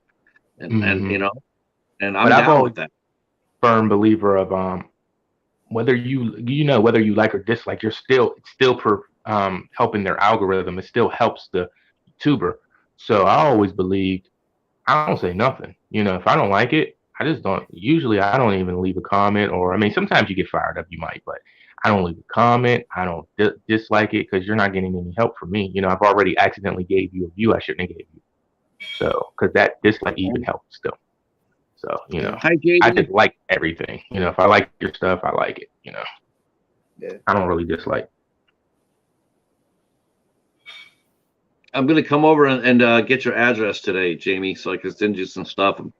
I'm going out running errands tomorrow, so I want to send Jamie some stuff. Jamie's getting stuff. Nice. Yeah, we're gonna send stuff out. Some stuff out the bones and Bones Malone. So yeah. So he was coming at me. I was all alone for a while because Casey couldn't hear anything, but he was coming at me about the big franchises. I'm sure you saw. What's your take on it for slashers? Oh, well, yeah. Jamie mentioned her stalker used to come in and hit all dislikes on her page. I got that too, Jamie. I got people that come in there and they would, you know, come in and hit the dislike button. Magoo? No, not was, you know, yeah, Magoo did it. Magoo was hitting me. I knew he was there.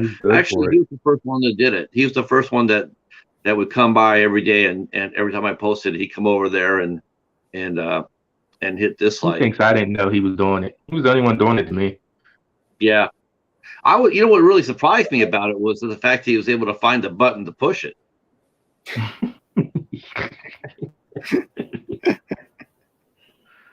There you go.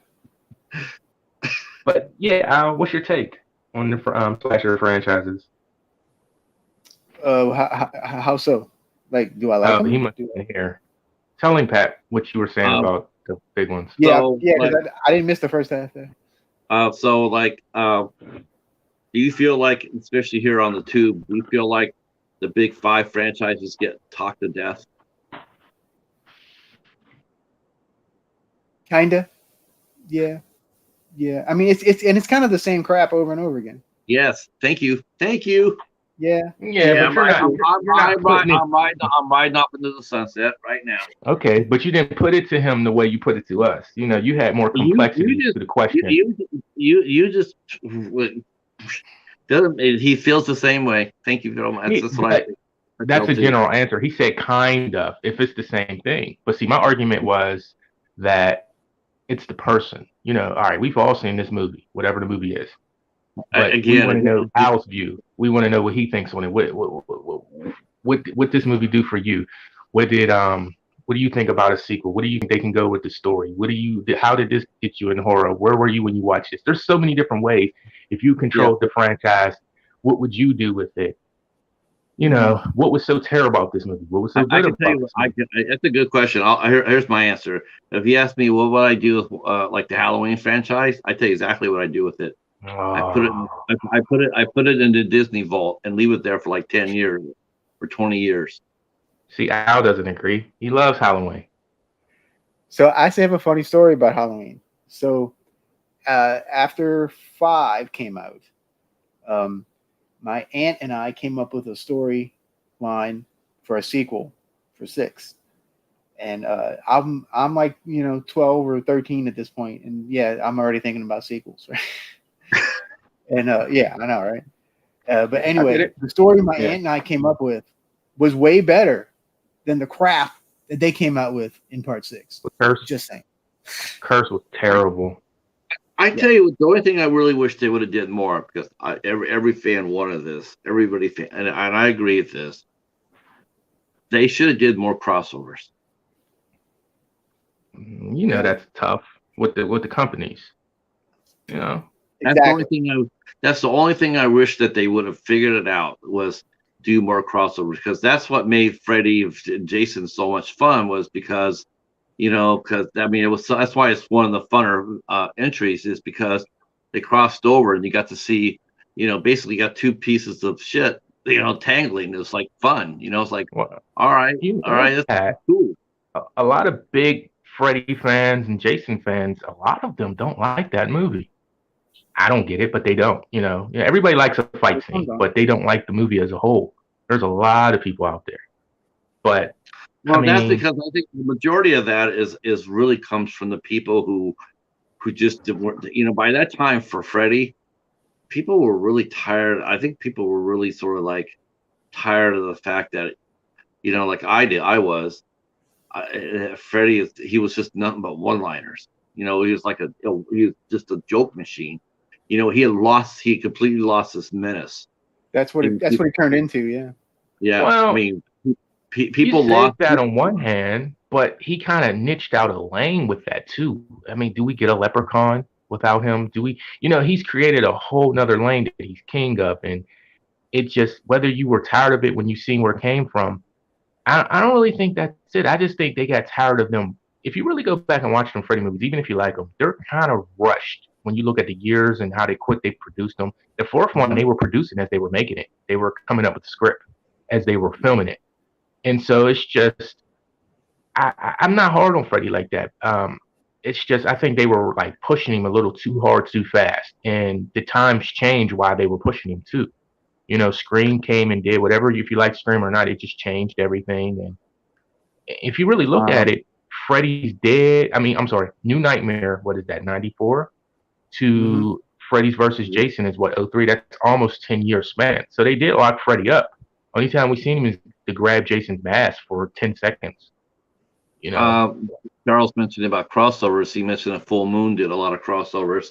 They did, and those were fun too. Those are some of the best Full Moon movies, right there. Yeah, but they crossed over with themselves. Like Full Moon owned all of that stuff. Right, and that's the difference. And that, like I said, what Cal was saying, it's the companies. Like they're not going to have Michael Myers versus Leprechaun. It's 2 different companies. They'd have to work something out, and that's probably it was like a Kong, King Kong versus Godzilla. It's like what monster? Yeah, I would compare it more to Joan Croft or Betty Davis. You're signed to MGM. You're signed to RKO. How they had them picture deals. They're not letting their big stars go over here and cross over. They only do our pictures. And it was kind of like that. Freddie stays with New Line in our company. Jason stays with Paramount. Studios used to lend out their stars. They used to lend them out. Oh yeah. They sit there and say, yeah, if it made sense, if it was going to make money, they sit there and say, they tell Betty Davis, okay, you're going to go over there to our RKO and do a film, and the actor could say no, but then the studio would suspend them. So Davis had a lot of pull. She fought for a lot of them rights to do that. Yeah, I mean, because it really helped out. Helped out both the studio but then again, you also want to make sure that you're like I think part of the problem with Jason's versus Freddy was it's the same thing with Godzilla versus King Kong. It's like you can't appear your guy can't lose. That's the whole thing. It's like whenever they do I'll tell you could relate to this, Cal, but the first time the Superman met Spider-Man. I mean, it was such a mismatch, but they had to figure out a way to power it up, to make it even. So they made Spider-Man, they powered him up so he could hold his own. And so he kicked Superman's ass for a little bit, but then the status quo kicked in, and then that's why they had Batman with the Hulk. Yeah. Because that's a conscious effort though. Like for even if you own the both properties you're having collide, like Batman versus Superman, we know we'll never see a true winner.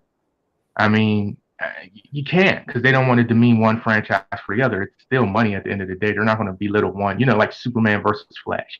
I kind of know, if you read the comics enough, Flash is one step faster than Superman. But you really can't put that out there because he's Superman.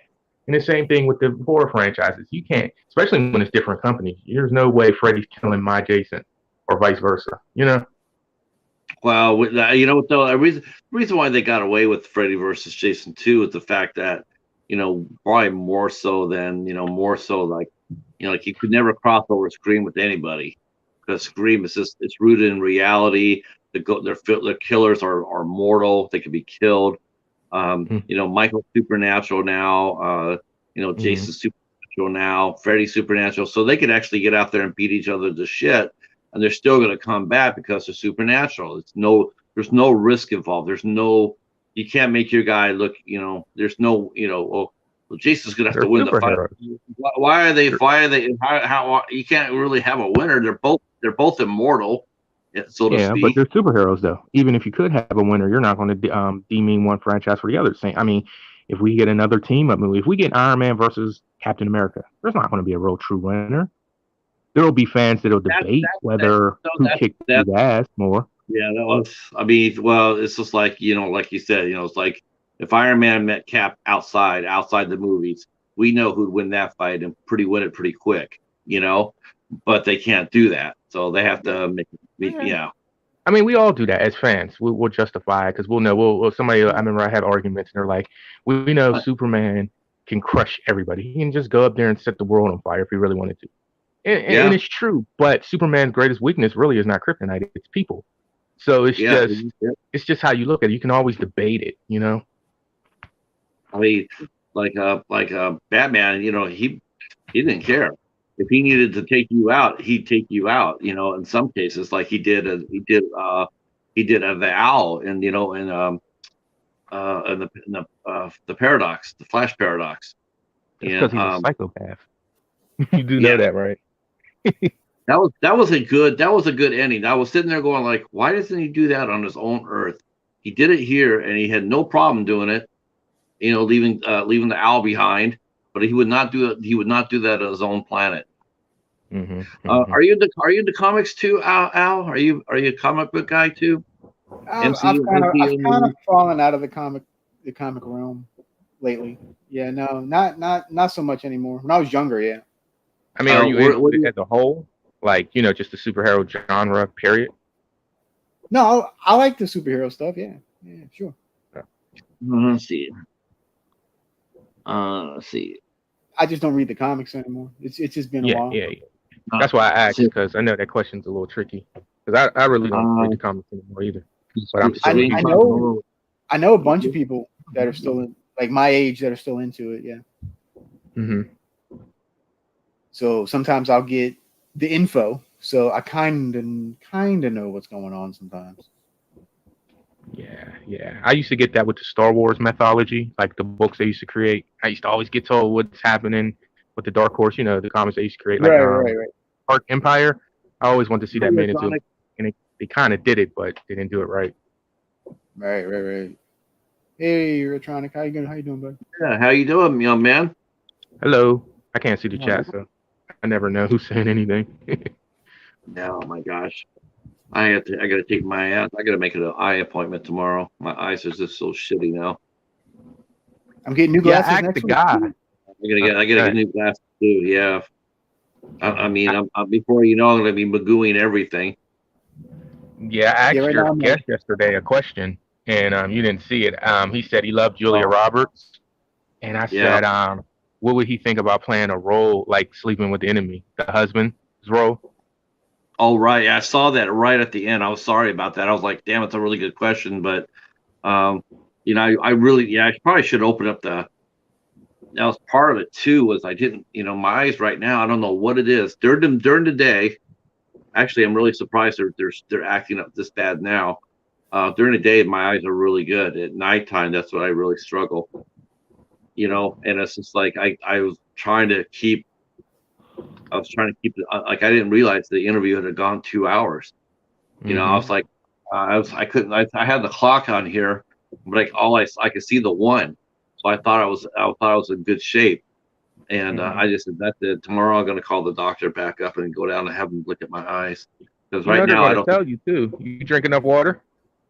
Yeah, You got to get more sleep though. You're sleep deprived. That's a big part too. I slept all day Saturday. I Yeah, but slept what all about day. the whole? Yeah, I took the whole night. I took unplugged.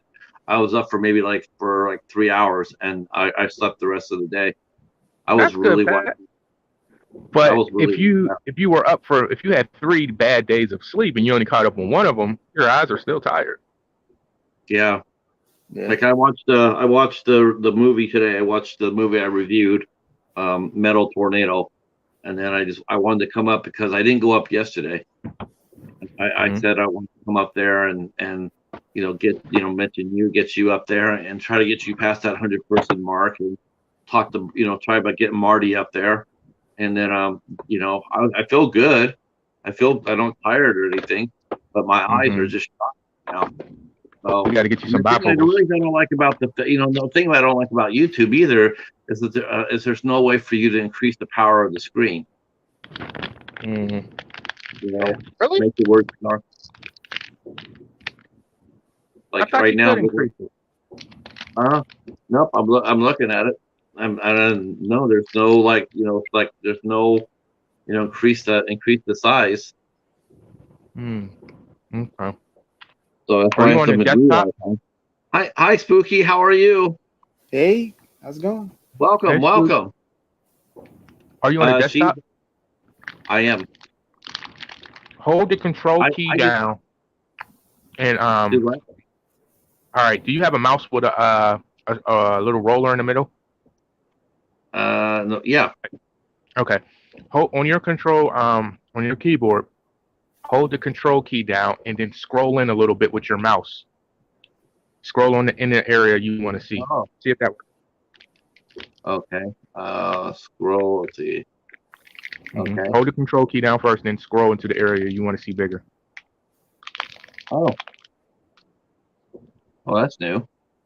Yeah, Well, Control Plus also works, like Casey's just said. Okay. Oh, I gotta go over there. Excuse me. Oh, I use Control Plus all the time. Okay. no. Yeah, that should help. Yeah. Well, now I can't. Okay. Oh, okay. Yeah, there it is. Then when you want to get back, just scroll. Do the vice versa. Just scroll out. Oh, okay. Still need to see the doctor though, because it's not going away. Oh, okay. Glad you're good. Redtronic is here, and thought you were gonna go. Oh, okay. That was to Katie. I tell you what, that was a fun chat yesterday over Michelle's live stream. That was a lot of fun. Al, you're everywhere. I see you in all the chats. I'm like, this dude's everywhere. He's teleporting. I'm not as bad as Bones. Oh, Bones is a machine. Bones, man, that guy, he's literally everywhere. Yeah. Wow. Yeah. He's awesome.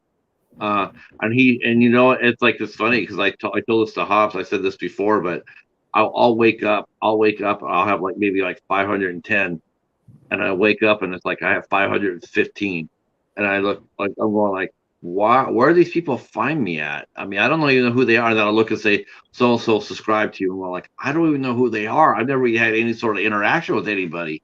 And then I realized that it's like it's Bones. When he goes to he's a wrench in a lot of these chats. He's a wrench, so he can go on there and he can throw down links, and he throws us all down there. Mm-hmm. Yeah. How many people you got in the chat now? Right now we have. Tell you the truth, I can't tell you because I made the screen so big. Let me see. It says 9 on my end. Okay. Hello, everybody. I got a new video out if you guys ever get a chance to check it out. And Al's video is pretty damn good. 100 Years of Horror. Oh, thank you, Cal. I appreciate that.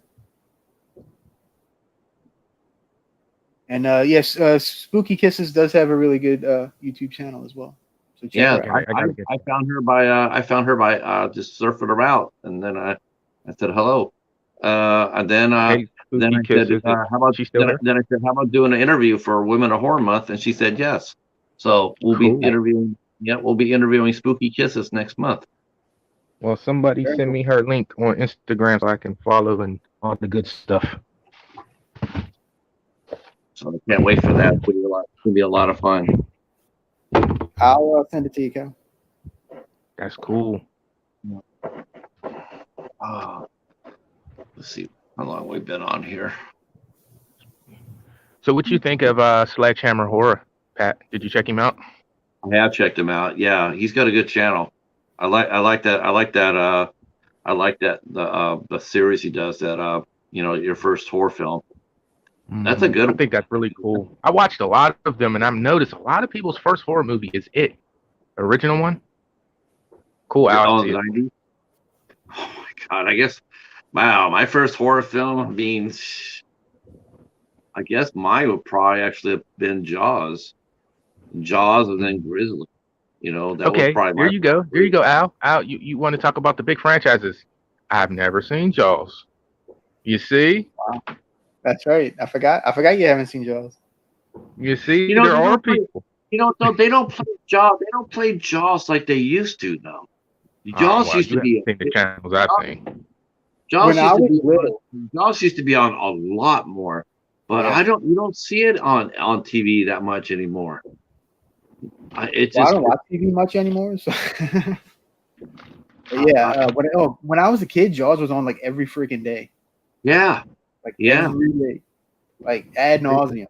I actually got tired of it for a while. It's like going to the thrift store. Every time I go to the thrift store, like Salvation Army or Goodwill, whatever, man, I would see the paperback, the Jaws paperback. I see it there all the time. In fact, I read the paperback before I watched the movie. And I was sitting there going like, when I watched the movie, I said, oh, they changed it. They changed it because they had Richard Dreyfuss' character surviving. Chief Brody's wife had an affair with Richard Dreyfuss' character. She had an affair with him. That wasn't covered in the movie. It was totally different. But I used to see that book everywhere. And now it's like it's like a Titanic. You go inside of a thrift store, you're always going to find 2 or 3 copies of it. Yeah. I don't know. Just never been not into water movies, period. I did like Aquaman, but I'm not into just water-based movies. I think a lot of people get Shark. I'm just not into it. Yeah. Jamie saw Jaws at 3 years old. Everybody asks me that. How haven't you seen Jaws? What the hell's wrong with you?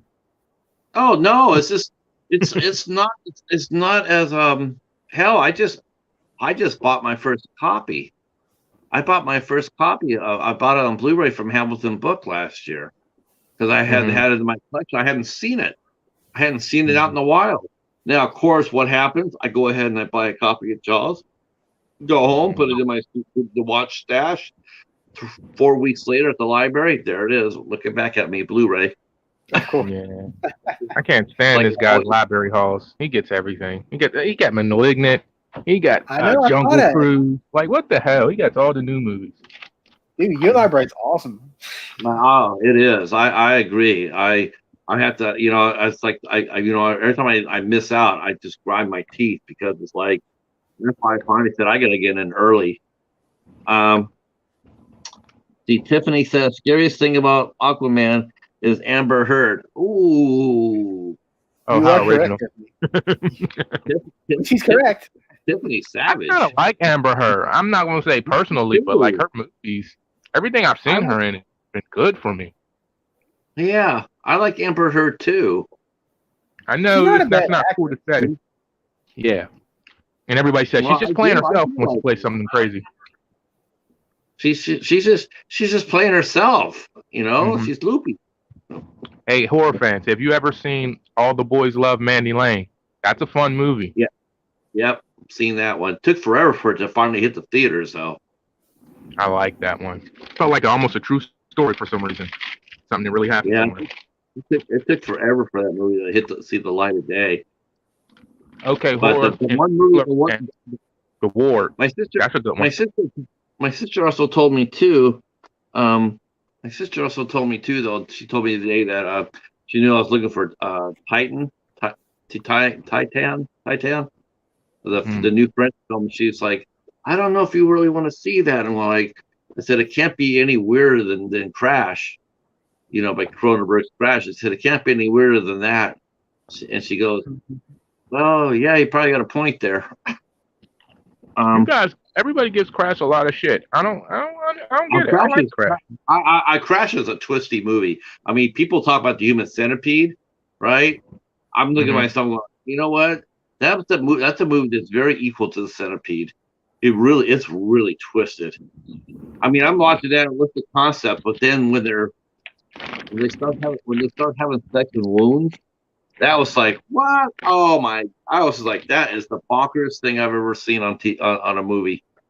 And it was a mainstream cast. It wasn't just an independent film with people you never heard of. They had people in it. I mean, Jace Spader did it, and Holly Hunter did it. Elias Koteas was in it, and it was just like, damn, this is mainstream, and they did it. It looks like so I was very happy to see you, Jamie. That's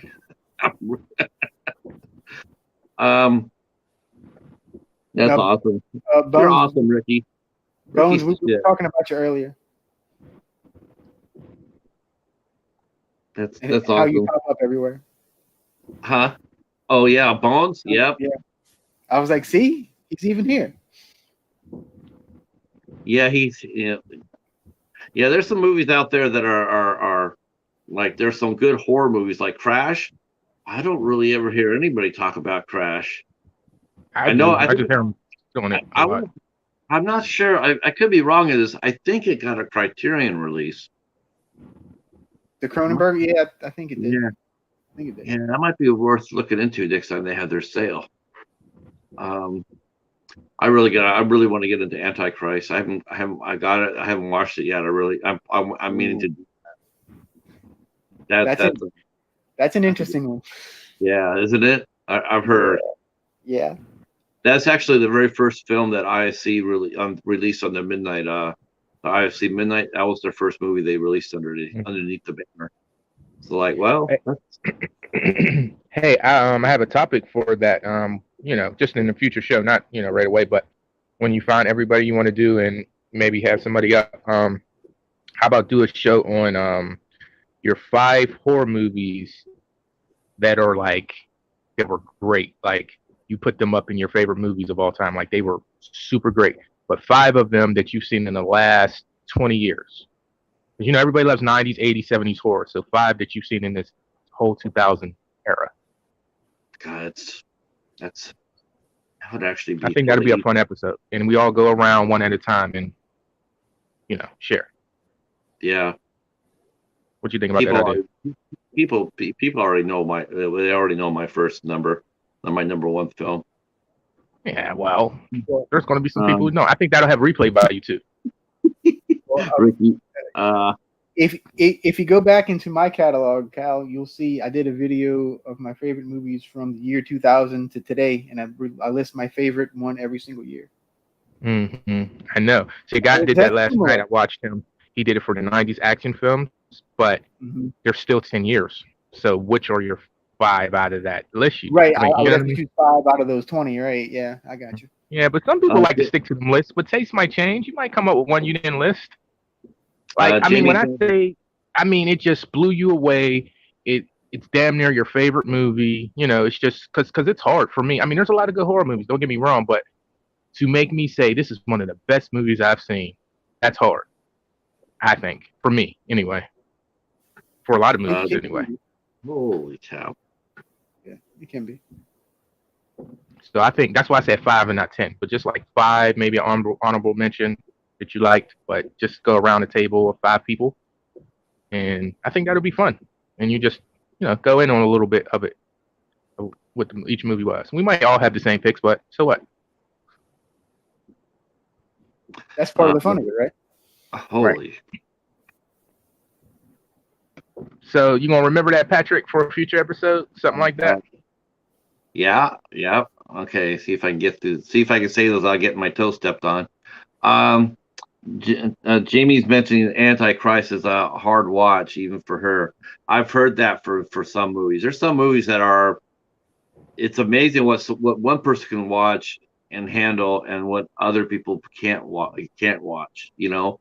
I think I tell you what really gets me is when I get the more so than the I get people who love supernatural horror and they can watch that, they can watch anything, but the slasher people, they can't watch supernatural horror. They get scared by it. Yeah, me. I mean, well, no, you're not the only one. You're not the only one by far. I mean, I've met a lot of people in the community that they really don't like supernatural horror. She's one, right? She says she doesn't really like supernatural stuff. She told me that she likes more slasher oriented stuff. Yeah, people get really spooked by that. Hey, Raymond, how are you, sir? Because it's real. Yeah,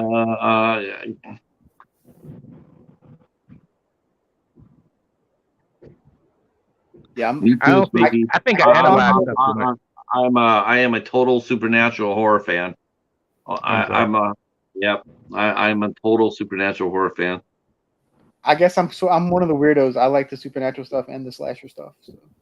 I mean, don't get me wrong. There's a couple that I like, that I accidentally watch, and I'm like, hey, that wasn't bad. But even though I don't find The Exorcist scary, I still don't care for it. It's just not my, thing. But it's not my movie. The shit that scares me is the more, excuse my language. I know you can't cuss, remember? But the stuff that scares me more is like The Omen, the more religious based stuff. That gets me. Always has. Let's see. There you go. Jamie has a nice little list there of her 5. He put it in the chat. Vacancy, Sinister, Exorcism, Emily Rose, and The Devil's Rejects. Those are get ready to watch those for the first time. Yeah. Those Devil Reject films. Devil Reject.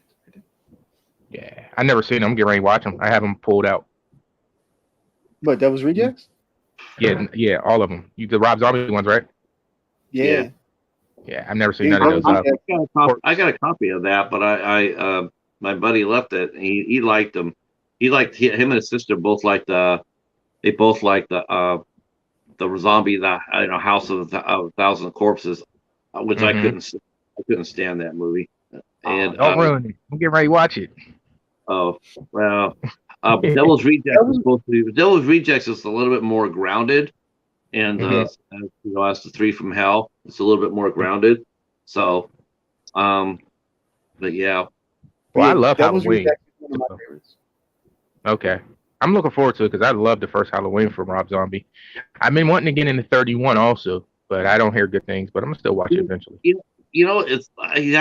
been looking for that one too. When the video store closed, it was on the shelf, and then it was sort of weird. It was like it was on the shelf, and then I heard the store was going to close. I went back down to see what I could get, and that was one of the movies that in the back of my mind that I wanted to get. And within a matter of like an hour, it was gone. One came in and bought it. Walmart. So I'm still looking for it. $3.75 at Walmart. I think even on online it is too. I might be able to get it at the library. Okay. That's one thing that's one good thing to say about my library is that they don't. Well, they accept all donations except for adult. They accept all donations, like Salvation Army. They won't. Salvation Army. I know they cull through their donations. I know they don't put everything out there. Goodwill is just incredibly expensive. I mean, they're charging, almost, they're charging, for a Blu-ray or DVD, they charge you anywhere between $4 to $6, and that's really expensive. That's crazy. It is crazy. For something they got for free. Yeah, that's crazy. That's why I don't really shop. I rarely ever shop Goodwill, and it seems like the only time I ever buy anything from them is when I buy something from the Food Network. They'll have something from the Food Network there for like $4, and I'll buy it. You can find a great book in Goodwill though. If you ever give it a chance, go to a Goodwill, especially one you haven't been to, and you go look through their book section. You'll be like, wow, I never expected to find this $50 book for $2. Yeah. That's one thing about that's library's good too. It's like, it's funny because I was at the Dollar Tree. I told the story, I think. I was at the Dollar Tree, and at the time my store was still, I thought my store was still at $1. I go inside there, and lo and behold, everything got raised up to quarter. And I go to the book section, and I find, like, I'm not doing a $1.25 book. Not what I can get it for 50 cents at the library. Cheap. Yes, I do. I'm very budget conscious. I mean, I'm not a boutique guy. I don't. I mean, I see the guys go out there and they drop hundreds of dollars. I mean, still books it's not thousands during every year on all the stuff they get. I just can't do that.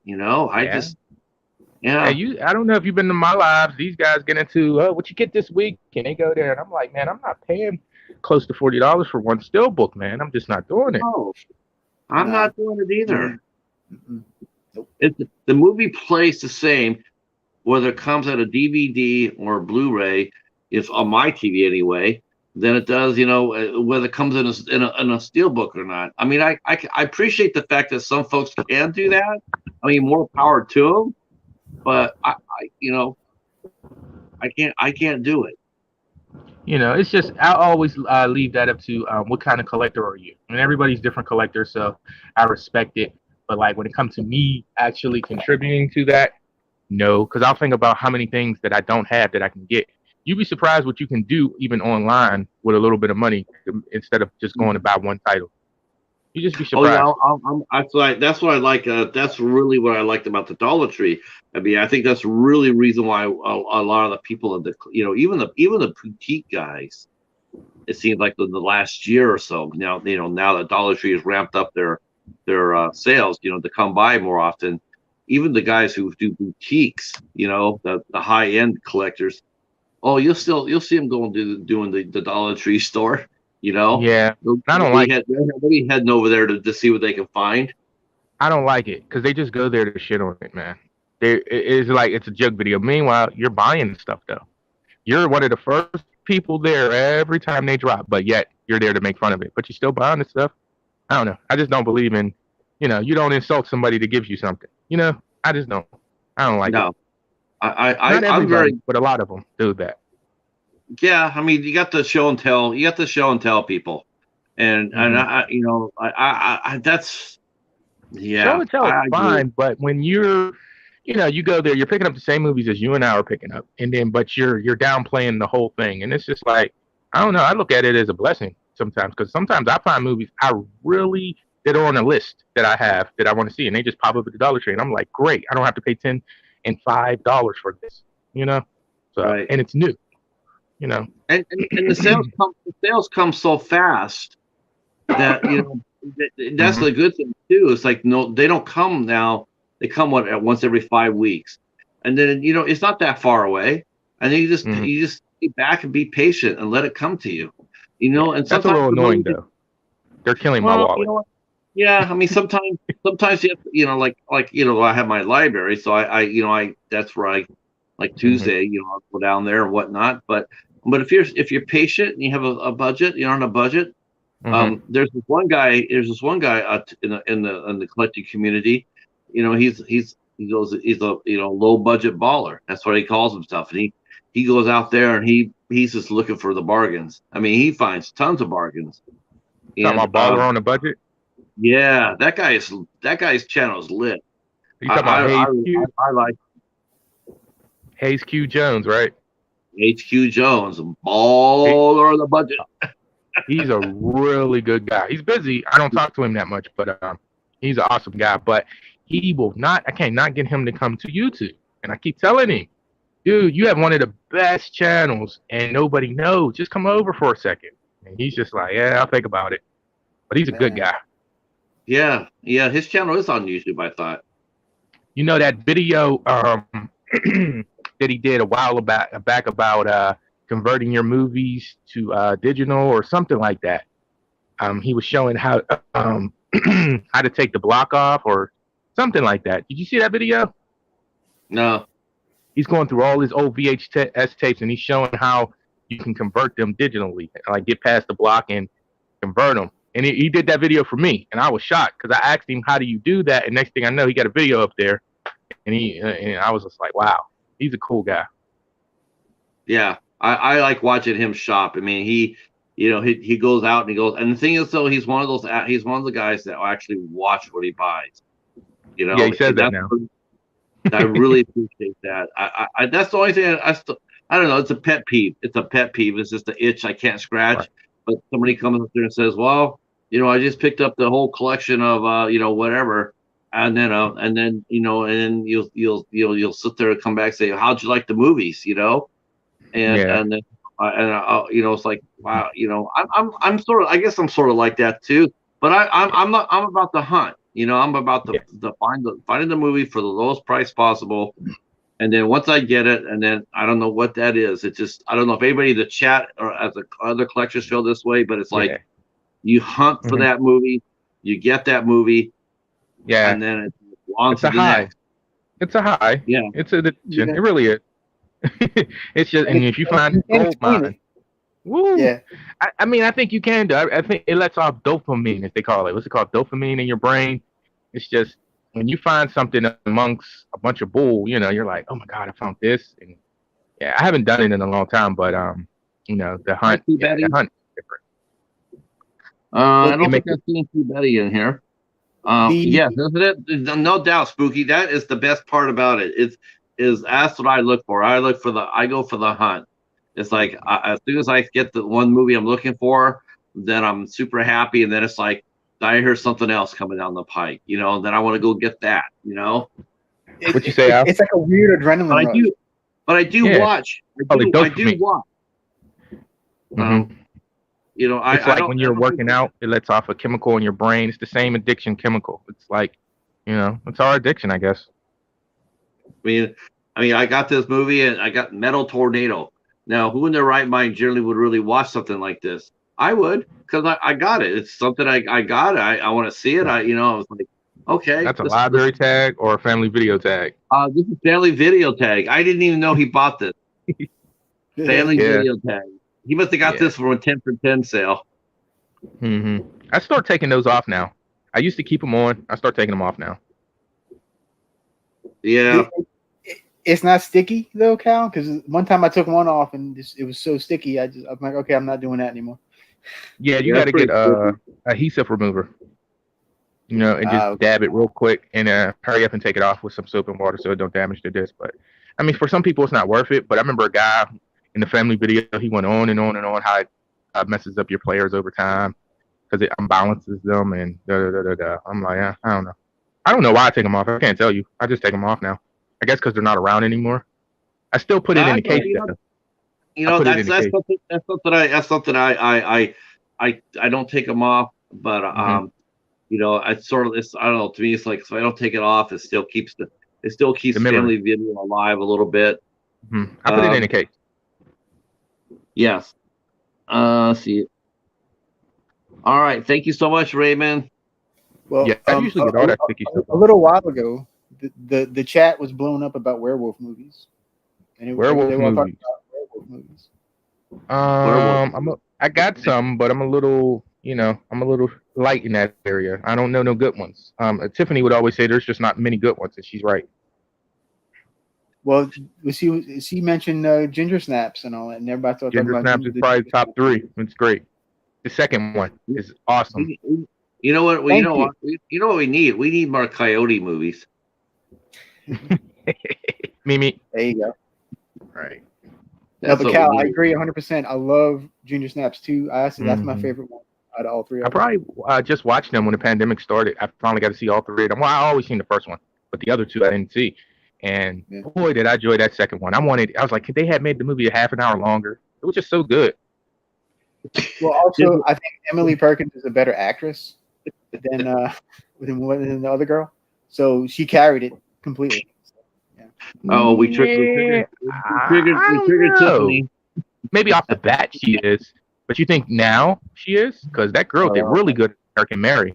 Did you see that one? No, I'm not saying she's bad. I think she has improved, but at the time, I think Emily Perkins was a better actress. Yeah, it was just the character was just better. I guess I don't know. And then it also had Ghost, played by Tatiana Maslany, who I adore. I think she's absolutely fantastic. Even back then, I knew back then I was like, this girl's going to go somewhere, and I was right. Cute and crazy. Yep. I remember. The third one gets a lot of heat. I kind of really enjoyed the third one. I like it. It was different. Yeah, I appreciated it. They found the way to bring both. I like all 3 for different reasons. Well, Hop reviewed Wolves with Jason Momoa and Stephen McCaddy. Yeah, I have it. I haven't seen it. That's why I didn't check his review out, because I didn't want it to be spoiled. That movie's tight. I like that a lot. That's what I started figuring out. That Stephen McCaddy is a horror legend. That guy's he is the unsung horror legend. That guy has done so many great horror films. So many. People just don't even know. What about Tim Mosley? Is that his name? Tim Mosley from Texas Chainsaw, the Hitcher movies? No, that's Thomas C. Howell. Bill Mosley. Bill Mosley. I'm sorry. I always say Tim. He is a legend, man. I just looked at this one. I just got one. Is he? Yep. I just got one from is it him in Charlie's Farm? You guys see that one? What's it called? Charlie's Farm. No. I've heard of it. Yeah. I've heard of it, but I haven't watched it. Yeah. Just imagine. Yeah. He's Charlie. So just check the trailers out. It's pretty good. Pretty good. I think he's an unsung legend, and I think Thomas C. Howell is pretty good. People don't talk about him. Or is it C. Thomas Howell? I'm sorry. C. Thomas Howell. C. Thomas Howell. Yep. He's still out there kicking it. Yeah. Him and Timothy Hutton and Rob Lowe, they're in the Brat Pack in the 80s, but they're still out there churning it up. Yep. Yeah, I think Timothy Hutton got into some type of drama, so you don't see him as much as you were. But yeah. Let's see. I'm a Googling here. Charlie. Ricky's saying Charlie's Farm is great. Yep. Oh, Tony. Okay. Yeah. Thank you. I'm gonna have to remember that. I'm gonna have to remember that. Yep. I thought my name. I'm pretty good at names sometimes. Maybe. Wow, we have 10 people watching us. Yeah, you are pretty good at name. You know everybody's name. You'll be telling me names I don't even know sometimes. I'm like, who's that? You're pretty good at names. A lot of times I just know them by their channel names. I'll just sit there and say channel names. Mm-hmm. I know. I triggered Tiffany. Sorry, Tiffany. The Coyote Young, Coyote Ugly. What's that movie called? Coyote something. Yeah, Where they're at the bar. Coyote. Yeah. There's I don't know about where you guys live, but where I live, there is actually a Coyote Ugly saloon that you can go to, and they dance on the bar and stuff, just like in the movie. Okay. You're in Virginia, right? Wait, what's up? You're in Virginia. Do any of the girls have coyotes for tattoos? Not to my knowledge.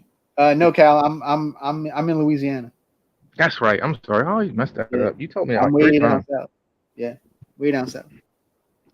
You're born and raised? Yep, born and raised in Louisiana. Yep. Cool. Let's see. Do you guys like all the winter horror? The Frozen Ground. I guess it's winter horror movies. Man, there's been a few of those too. Yeah, we got Dead Snow. Let It Snow, isn't that one?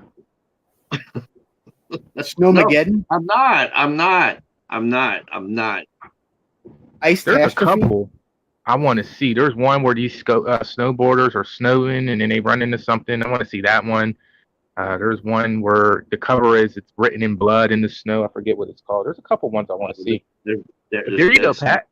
There's a Jason movie that's very popular called Never Hike Alone, and it's Jason in the snow. So it's something different, and a lot of people are raving about it. I actually like that one. Yeah, that one's pretty good. I've seen some of it. It's pretty good.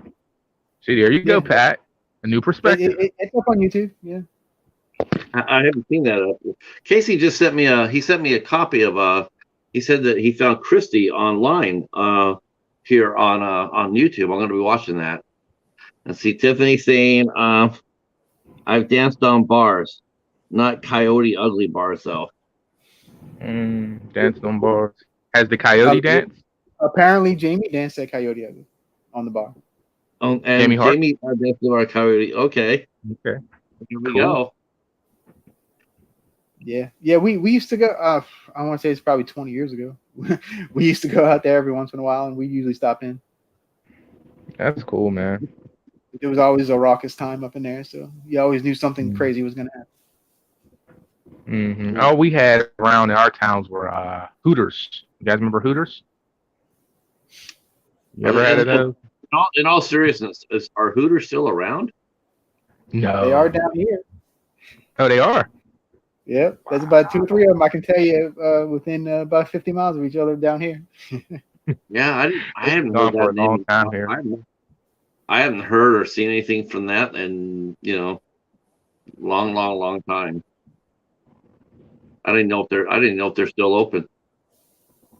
Oh yeah. Let's see. Spooky saying there's Frozen. It's okay. I've heard that Frozen. I want to get. I know ATM is a winter film. ATM is great. I watched that not too long ago. That's a good one. I mean, it's simple. Is it IFC? I think. Is it IFC? Ise Midnight. Yeah. So you just got to know what you're getting into. I mean, it's a steady movie, but it's interesting. It keeps you on your edge of your seat, even though there's only maybe 4 people. But it's really good, guys. Did you ever see that movie called? It was an early Colin Farrell movie he did called Phone Booth. Phone Booth? Yeah, Keith Sutherland played. He played sniper, but we don't. You don't. He was uncredited for the role, and he played the sniper. And he pins Colin Farrell to the phone booth. Yeah, that's a great one. And he's trying to get him to confess to stuff that I don't think he actually did. I think he was trying to get him to. Did he do it or did not do it? Most of it. A couple things he didn't do, but most of it. Yeah, and he forced them to. And they I thought they were going to do something with that as far as like a series because the voice got away. Was really interesting. You know, that would actually work as a 10-part series with different people, like a guy going across the country doing that to different people. They can actually make that an hour series episode with different people. That would be pretty good. You could do that with a cell phone too. Even with a cell phone, you can still do the thing. You know, all you have to do. You just got to set it in different time. Yeah. Yep. You keep them out in the open. See, we be giving Hollywood all these ideas. One day we're going to sit back and we're like, yo, didn't we talk about all them ideas on this episode? Watch. Tiffany says that he cheated on his wife, I think. Okay, yeah, that sounds familiar, Tiffany. Yeah, he was using the guy. He was acting like he was a big shot, and he was really doing, I don't know, using the little guy he had running around as his assistant, something like that. A few things. Yeah. You think he's going to be good as the Penguin? Oh, Colin Farrell? Yeah. Is that who he's playing? He's playing the Penguin? Yeah, he's in the trailers too. You can't notice him. He's so unrecognizable. But yeah, he's the Penguin. I didn't think Danny DeVito was going to be a good Penguin, but I did. What? How? How? Everybody. Because I was like 10 years old, bro. Yeah, everybody. They thought that was like they were more. They thought that was more of a perfect casting than Michelle Pfeiffer was as Catwoman. Well, Because as as a 10-year-old when that movie came out, I was like, "Damn, DeVito!" I'm like, the taxi guy. yeah, but You that's know? if you go back now and you watch Taxi, if you go back and watch Taxi, you definitely see why he was perfect for the Penguin. Because Oh yeah. I thought he was absolutely. I loved him as Penguin. I thought he was. well, I love Go Mama from the Train. Great. Oh, well, how about how about this for a controversy? Disney's doing a live version of Snow White and the Seven Dwarfs, right? So, and they're casting, and this is something I never thought about, but they recast the part of Snow White. They gave it to a Latina actress, and and Peter Dinklage came out roaring. He says, "Why are you doing this movie yet again? Why are you doing it? All you're doing, you're just all you're trying to do is just make more money by replacing the actress's ethnicity." But what he's angry about was the fact that it's still seven dwarfs in a cave. And I got that. It's like, you know what? I get that. Because, I didn't even realize. Yeah, he would be offended. I forgot that. That's what he's offended about. You think about the movies with dwarves in it. I mean, yeah. It's funny. It's like I was thinking about this and we're like, what's movies that are out there with dwarves in it that have been completely like developed characters, and I'm thinking other than Tyrion and Game of Thrones, dwarves of all they're probably the ones that have been least represented, and yet at the same time most exploited in a sense. They never get. What about I don't Indian? think they ever. I don't ever think they get. They don't ever get credit. They don't ever get. They don't ever really get roles. Like except for Knights of Badassdom, right? So Peter Dinklage is Knights of Badassdom, and he steals the movie. He steals the whole movie. You watch that movie; it's his movie. He's hilarious in it. But they don't get a chance to represent. We got leprechauns, we got elves. Now we're gonna have dwarves. That's a touchy subject because Snow White. I'm not saying it's right, but it's such an iconic traditional thing. Maybe they can pay respect to the dwarfs in a different way, but it's just you don't think about that. I mean, now that you say that, I'm thinking about it, but I don't think they meant to offend in that way. I really don't. They didn't think about it. He was just like, wow, are we still doing this damn movie? Haven't we grown for this movie? Haven't we gotten to a better place than where we're at? I mean, no one's sitting here, and it's true. No one's sitting here clamoring up and down for another Snow White and the Seven Dwarfs movie. No, nobody's clamoring for it. Why not? Like you never get rid of it, man. How about this? How about instead of Snow White being Snow White, what if you really wanted to put it on its head and reverse it? Make Snow White the dwarf, and make her have seven regular fellas. Make her the star. She's the star, right? And reverse the roles. That would be interesting. It would be interesting. I don't know. I just rather them keep making obscure stuff with it.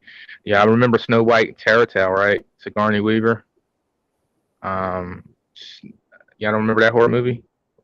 Which one? Snow White and Tattletale. Sigourney Weaver. Yeah, that was terrible. I didn't like that at all. That one. It's just I like when they try different things. Snow White and the Huntsman. I liked it the second one. I just like different stuff with it. All right, Cal, have you seen Blanca Nieves? No. It is I want to say it's Mexican. I know it's Spanish. I think it's Mexican. It's their version of Snow White, and it's shot in black and white, and it's done sort of like a silent movie. And this was only made like 10, 15 years ago. But really, I really like that version. I like that a lot. I don't think you get rid of those characters, despite what Peter Dinklage is, because if you really notice, they've made tons of Snow White movies. They went under the radar, but they don't even mention the dwarfs hardly anymore. So really, this is them bringing the dwarfs back. I mean, all the Snow White movies, and I've seen a few in recent years, there's no dwarfs. So I don't think you ever get rid of that, even if you take the dwarfs away. And then will that be rude? Will we be rude for just since we don't want to offend them? Would it be rude to take them out of the story to make the movie without them? Because Well, you can't get rid of that. how about this? How about this? How about developing like Cyrano? Right? They did something different with Cyrano. Okay. Now instead of Cyrano having like a disfigured face, right? That's the whole story of Cyrano. Is that his face? I guess his nose. Or whatever story you read, he had a facial disfigurement, right? But Joe Wright decided to turn it on its head. Instead of sitting there doing the same old, he made Cyrano into a dwarf. Now, I thought that was very forward thinking. Well, what and I'll not say only that, and not only that, but he's also a badass in this movie. What I'll say is, I haven't seen Snow White in a traditional form. I've never seen the original cartoon. So maybe my mind is a little jaded. I've seen modern takes on it. Like I said, I've seen the horror movies made.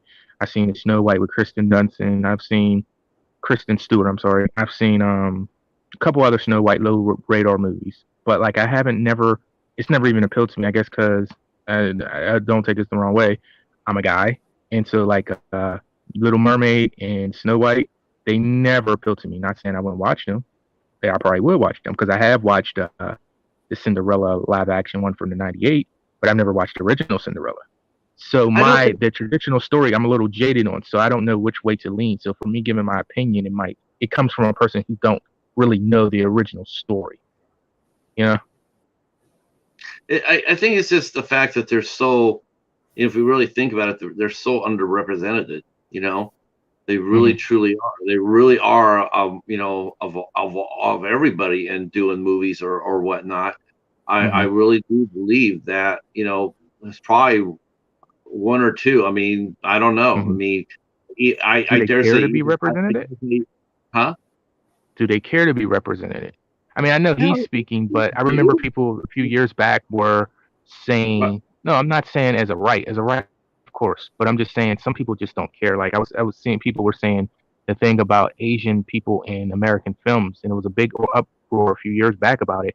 And they start polling people and asking people, and even Asian people were saying, most Asians, Chinese people, Japanese people, they don't care to be in American movies. They don't really look at it that way. So it's not really bothering them that they're not. Be seen a shitty movie. Most of the time they want to be seen as a stereotype. That's but it's not bothering them that they're not. Only movie that bothered them was that Great Wall one of recent times, but they're not bothered that they're not represented in our movies as much. So it's not about. I'm not saying do they want to be represented like as a right? Of course, everybody should be represented, but like I'm just saying, do they care to be? And the same. So that I apply that question to smaller people. Like, do they care? I mean, I know he does, but have we ever? Maybe that's something we need to have a talk with that community about. No one's even bothered to ask them. That's the reason. No one's that's ever. What I'm saying. Has anybody asked them? Yeah. No, they don't as care. A whole. They don't care. They don't see them as marginalized, and probably with considering there's not a whole lot of dwarfism in the United States. I don't think. I mean, I don't think there's. I mean, I can't last time. Is that a correct term? Is that what you really say? That's what you call them? Tourism? I know they go by a lot of things, but you don't call them midgets. You don't call them tiny or anything like that. I don't know. I know some people don't like being called little people. I know. Yeah, some people I didn't know what to say because they're people. But I don't know how to describe. I said smaller people, but I just think I'm saying, of course, they should be represented, but I'm just saying, is there a way we can ask that community? Because we've watched 1,000,001 movies, all of us, and we've seen them. We've seen, even though if they were small parts, I've seen Star Wars, I've seen Leprechaun, even though those aren't good roles to say that they're represented. I've seen them in movies, so I just don't know how they feel. We've never heard from them, so I would like to know what they feel. It's just like if you think about their representation, it's like. First they were in the Wizard of Oz, right? There's the Wizard of Oz. Then they're some of them played the flying monkeys or whatnot. If you just think about how they're been representative in here, they've been represented as leprechauns. They've been represented as you know, you know, dwarves in you know, like in the Lord of the Oh. Rings or whatnot. They've been You killer know, dolls. I mean, Yeah. it's like very rare. You know, you go up there. In fact, honestly, Mhm. I do believe that Cyrano. I do believe Cyrano is going to be the first time I've ever seen. You know, I mean, as far as a romantic movie goes, Yeah. not Game of Thrones, because Game of Thrones, I mean, you know, I don't really see that as that. Yeah, I Even haven't though watched all these movies. he had a Right. primary role in that, but it was more of an action series. But I'm talking about as far as like leading man role. Yeah. I believe that Cyrano is the first time I've ever seen it. Mm-hmm. See, I've never seen these movies with their characters driven centric to the plot. Like I've never seen Lord of the Rings. I've never seen even the ones where they use them in a bad way, like a troll or I've seen Leprechaun, but like a lot of Okay. movies I haven't seen those, so I can't really, I can't give an objective opinion. But I do think that's just something that can, you know what, we will see it eventually. We'll see more of it because Hollywood runs out of ideas. So eventually, we'll see a lot of those movies come to the forefront. Hobbs is here. It says here I wasn't Hobbs sure. Austin. I wasn't sure about that Hobbs because I know I actually do have met a couple of people, and they did not like being called little people. They rather just be called people. But they say But little, little puts a tag on them. They didn't like it. yeah, but are those the oversensitive ones? Because there's an oversensitive person in every community. Yeah, you know, they were pretty upfront about it. I mean, they're older adult. You know, they were just, you know, Okay. they seemed pretty confident about that. I mean, I don't know. I mean, I know they Mhm. run shows on. They know they have all those little shows on the little people shows on TLC, right? That's what they call it. I guess they call them little people. Yeah, I don't think I've they seen call them it. that anymore. I think they just call them by the first name now, right? Right. But Yeah, I we're think they having got rid a of that. topic discussion about, them. So it's hard, not in a disrespectful. You're not trying to disrespect them, but how do you know? That's why I said is dwarfism is that word that you were saying. I forgot the word you said. Is that a correct term? Because I didn't know. Dwarfism is a condition. It's a Yeah, that's the condition. I think that's what they call it. yeah. Or you know, sometimes they get called elves, like you know, Christmas elves. So I hear people call them elves. You hear them, you know, and it's just, you know, you hear it and you see it, and you know, they don't really get any representation, you know, and it's like, you know, other than Peter Dinklage, I've never seen an actor achieve nearly the success that he has. There's been other actors like you know like Michael Loveless from the Wild Wild West. There was actually him, and then Billy Barty, and there's another actor who played the Wizard, and two of those three actors committed suicide because they wanted to be actors, but they weren't getting parts. Nobody had any parts for them. Michael Loveless, I reckon Loveless killed himself right after the Wild Wild West ended. And the guy who was in the Wizard, I think he killed himself during the making of the show. Yeah. We also you got Phil Fondacaro, who is a big time horror icon. Which one? On the movies. Phil Fondacaro. He was in like the Ghoulies. Oh, right. Yeah. I know. Yeah, all kind of great, fantastic guy. I love Phil. Warwick Davis, of course. Warwick Davis. Yeah. What about Tony? Is his name Tony Scott? Played in Bad Santa, Friday. He was in a lot of stuff. Yeah, that guy. Oh yeah, I know who you're talking about. Yeah. Tony something. Yeah. And there's another guy I'm forgetting his name. What about the Mini-Me guy? The Mini-Me? He was in a lot of stuff for a while. Vern Troyer. Yeah. Yeah, Vern Troyer. Yeah. He had a really rough time. I mean, he struggled. And there's guys that I don't know their name, like the guy on Seinfeld who was always hanging with Kramer. I've seen him in a lot of stuff. The guy in Bordello of Blood, you remember that, Al? The short guy that was cool with the Chris Sanders character, the pastor. Remember? Been a while. It's been a while. Man. Still got to see. You know him though. He was in a lot of stuff. I'll look it up. Does anybody have a spare copy of Demon Knight they don't want? No. I want all the copies. It's one of my favorite movies. I say the copy I got. Oh, that's Phil Fondacaro, Cal, in Bordello Blood. Yeah, that's the guy we were talking about earlier. Yeah, I guess What was it? I'm trying to find a copy. I'm trying to find a still copy living? of it. Believe so. Okay, all right, because I don't see him anymore. I think he's a bit older now.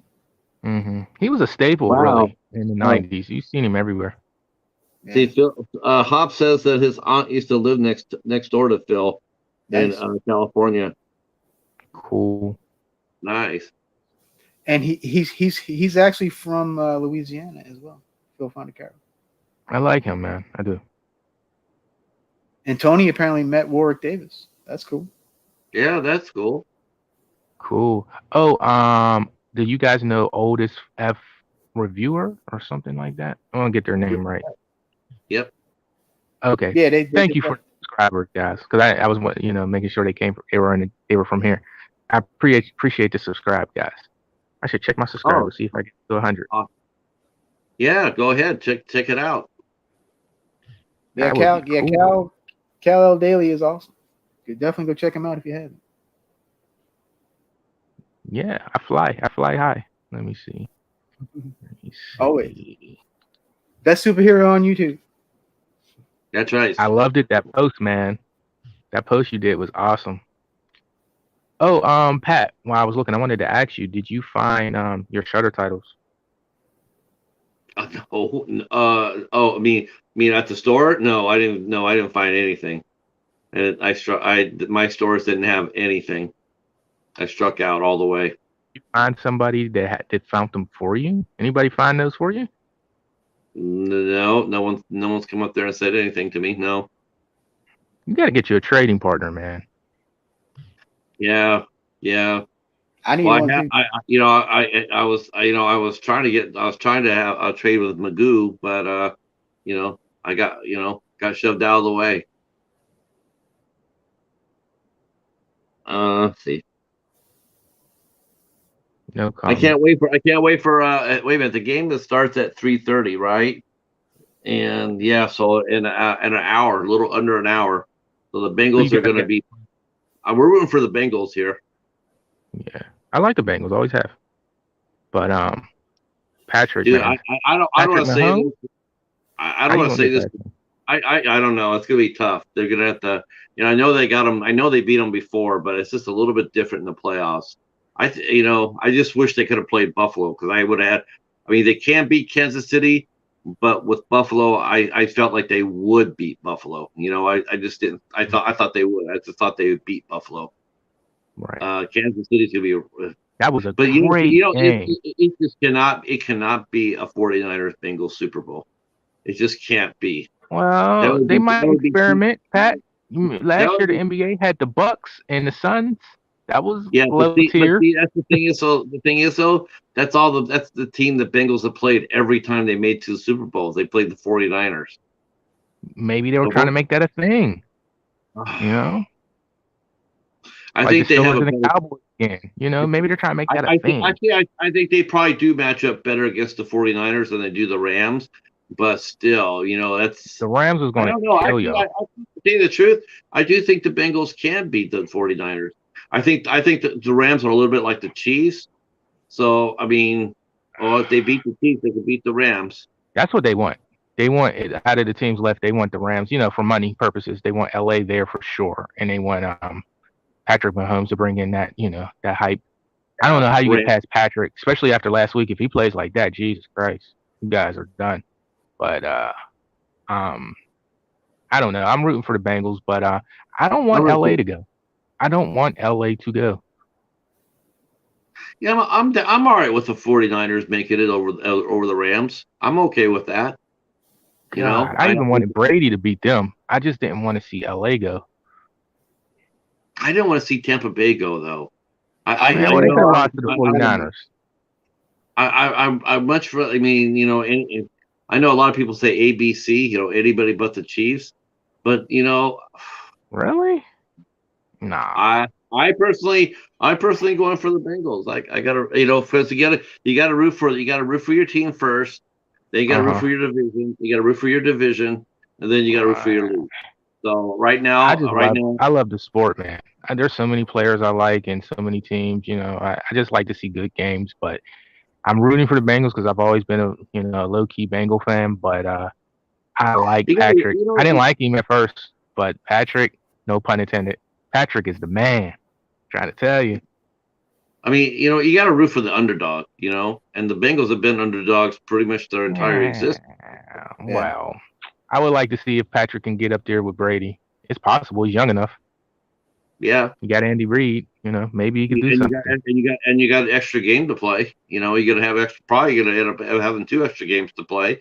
So you'll be able to stay healthy. You'll be able to have 18 games to, gain on stats. So. No, I'm talking about championships. I think he'll definitely break his stats, but the championships, I want to see if he can make that interesting. Wow. Well, if he can get it done, get it done this year, and that's the thing. You got to get it done. You got to get it done when you get a chance.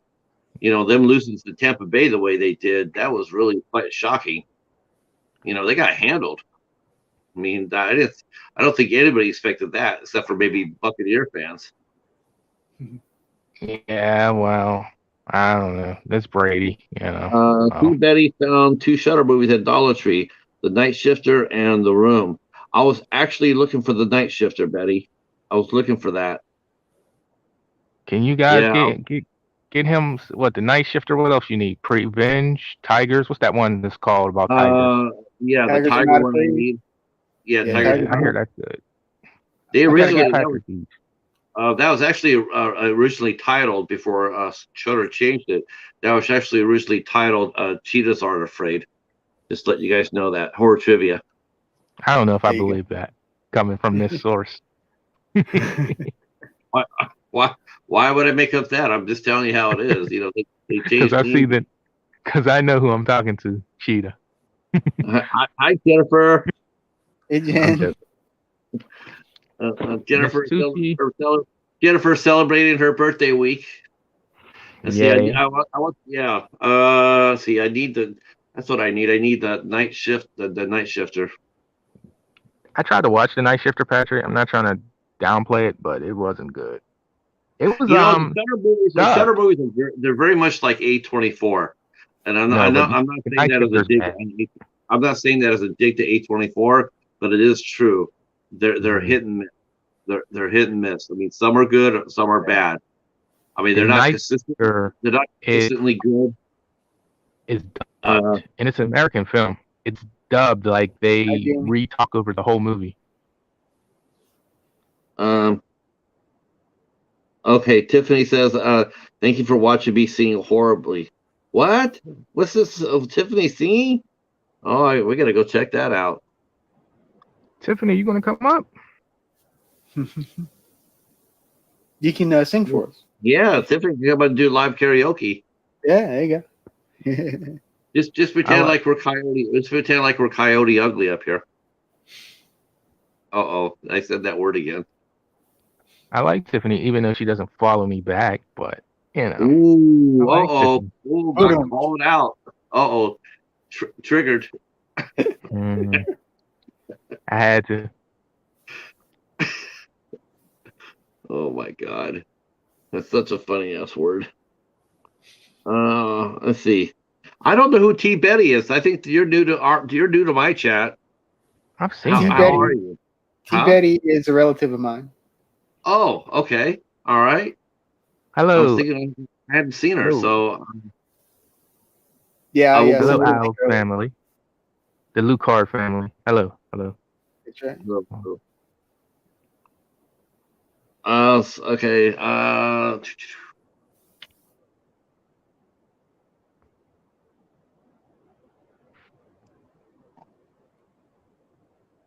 They're requesting Cal's link. Yep, I'm setting. Oh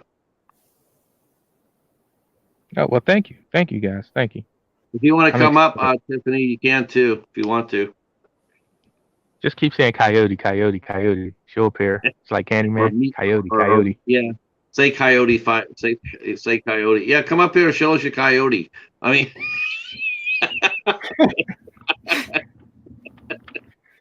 That's it. I'm going to come up there and show you guys. I don't have a coyote on my arm. No, that actually her new tattoo is tight.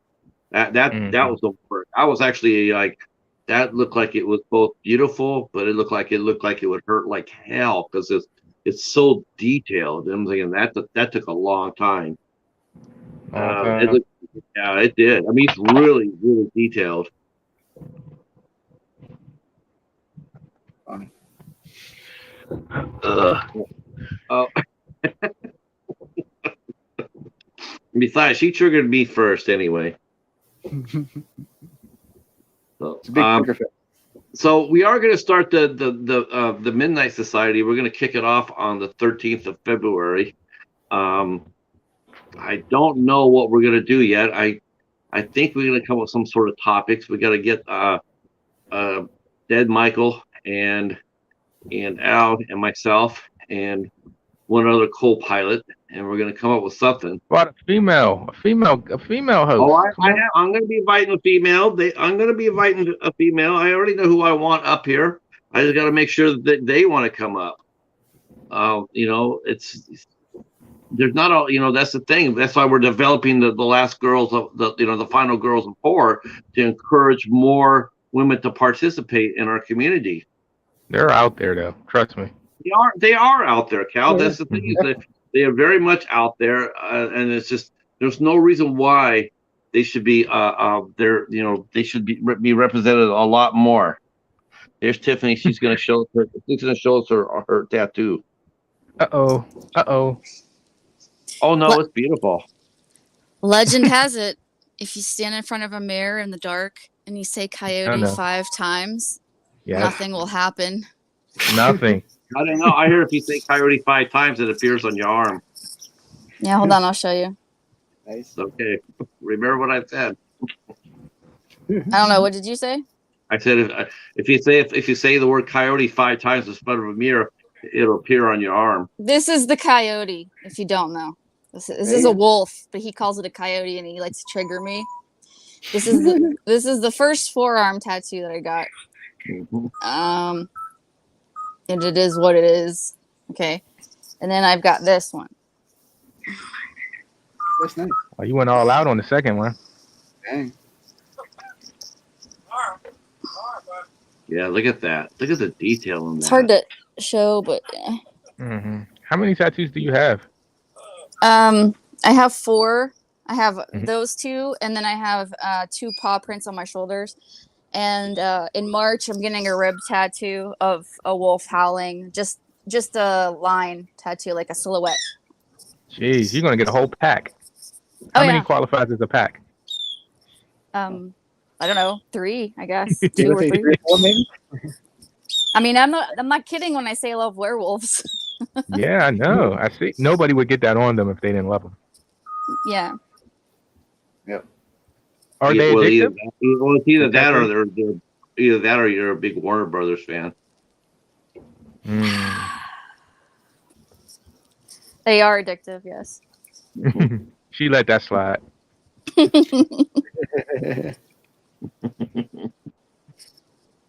Yes, Jennifer, you can come up. Jennifer, if you want to come up, please do. So, Miss Tiffany, can you recommend some? Because we were talking about horror movies, we didn't go too far into it. We just talked about ginger snaps. But can you recommend werewolf movies that are good? Yeah, that's it. The ginger snaps. The first one is my favorite. The second one is okay because it kind of finishes the storyline, even though it's kind of weird. The third one is a prequel, and it just went off in left field. I don't know what they did with that, why they did that way. I think it could have been better. They could have had a better trilogy. But moving away from that, I would say my next favorite werewolf movie would be Dog Soldiers. And the reason I say that is because I like to see characters, even though they're going to die, I like to see them fight back in a horror movie. I'm sick of the whole cliche of them running away, falling down, getting chased. Right. And in Dog Soldiers, they really fought back, and especially the kitchen scene. Oh my God, I love that so much. I was like, I never scream at the screen, and I was like, yeah, get him. That's the movie I talked about too a lot last year. A movie like that, and that was Clown Town. where they didn't just stand there and let their and die. They kicked ass. They gave That as was good a as they fun got. one. That I was thought a that was lot fun. of fun.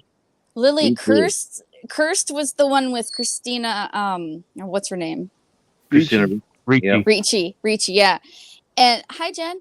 And the problem that movie suffered was they changed everything like at the last minute. So Mhm. whatever it could have been, it had the potential, but it just kind of failed.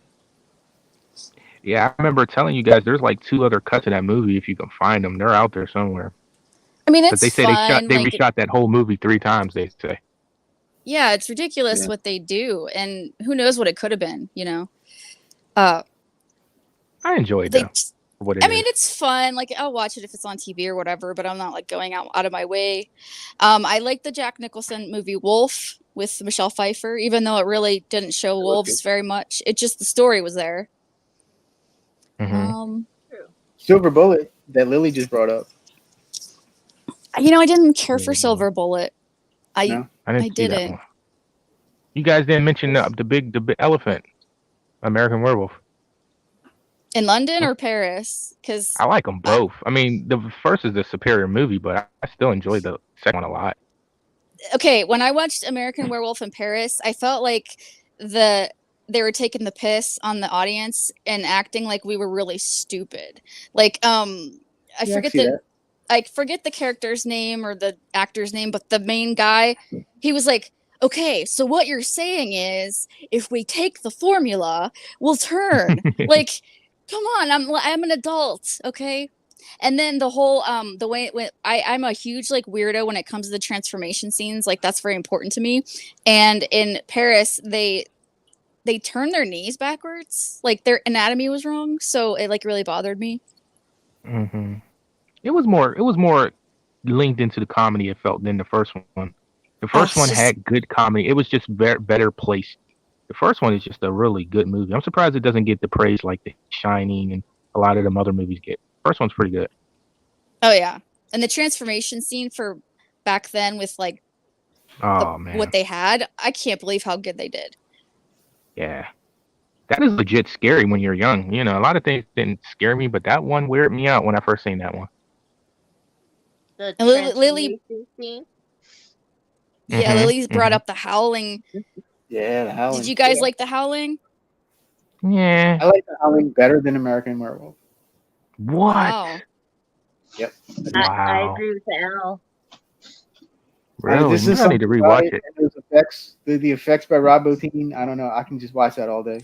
She looked like a Yorkie. She was too cute. Yeah, I don't know. Well, I had fun with Paris a lot. So I don't bash that movie like most people. I really enjoyed sorry, go ahead. I liked the premise. I mean, the premise was good. I don't know. There's just, maybe I watched it too young. There was just a lot of moments in there that stuck with me. I really enjoyed the girl from Modern Family. I forget her real name.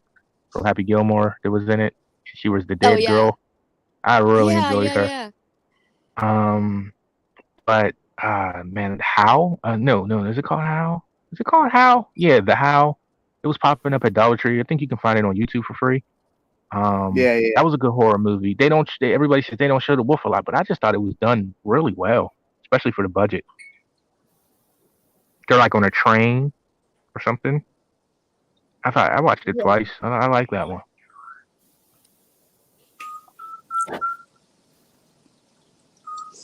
And people are going to dislike me for this, and I'm glad I can't see the comment.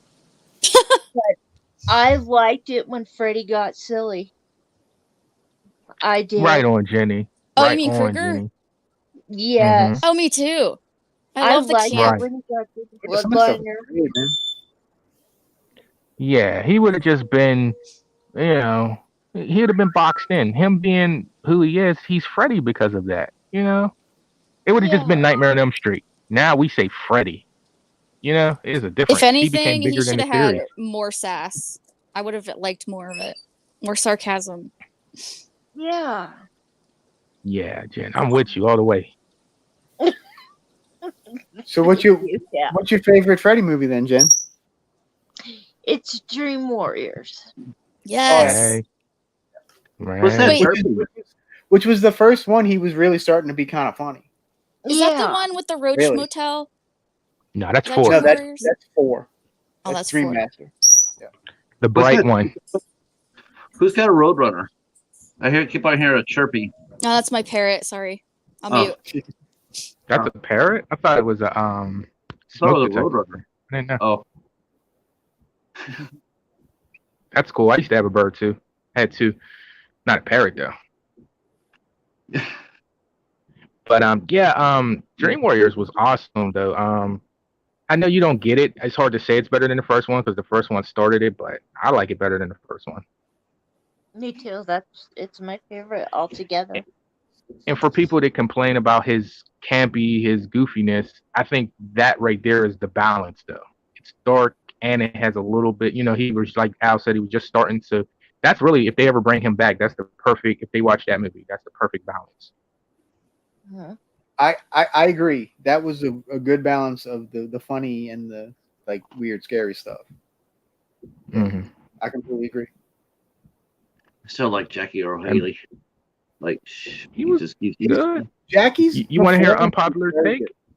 good. Jackie's just. I like the story of that better than the original story because I always thought But Freddy was a creep anyway. A lot of people don't like that. I thought that was always implied what he was doing in that remake. It's just like it was like they made 2 different movies. It was the movie with him in it, and then there was the movie with everybody else, and everybody else just didn't deliver. And he sometimes even an actor as talented as Jackie Earl Haley is, he can't necessarily save the whole damn movie. It's everybody's just sleepwalking through, no pun intended, sleepwalking through their parts. Don't write me off on this. I don't know how to put this in the correct terms, but Jackie Early, not talking about his height or anything, because we were just having a conversation about height, but for him, Freddy's always seemed like a tall, imposing figure to them kids. He always felt, even on screen, like a bigger guy. Not Jason big, but he just always felt bigger. Maybe because he was supposed to be scary, and that's just camera tricks. That's how they wanted him to feel. And in real life, he's not even that tall, but he felt that way. Jackie Early didn't feel very tall. The kids were taller than him in the movie, and it was a little weird to see that for Freddy, in my opinion. What's this bone scene? Burnt alien cat. What? Don't know. I don't know. What's that mean? Burnt alien cat. That's Bones code for Jackie Earl Haley. Burnt. Oh, maybe. Yeah. That's what he looked like. Yeah, his look was awful, but it was more realistic. That's what a burn victim would really look like, but just it wasn't good. But Yeah.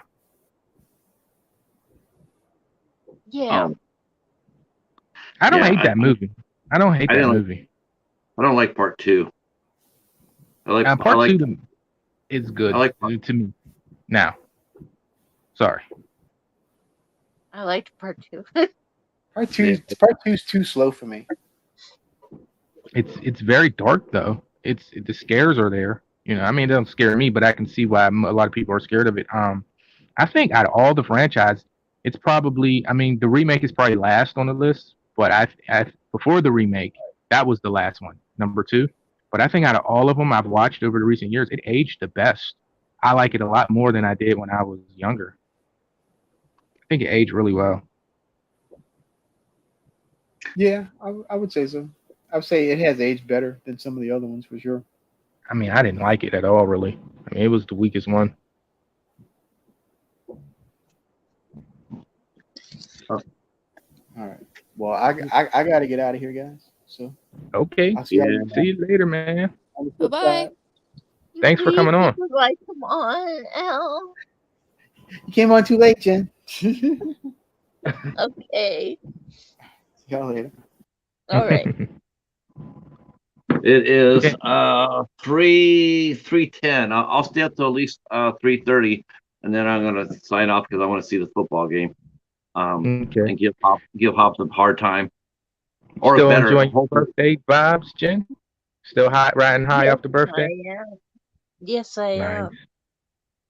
Except I'm mourning my haircut. Don't ever try to cut your bangs. Oh, Did you make a nice. video out of it? Yeah, shoot it. No, Oh, well, that's content. Shoot it. Film it.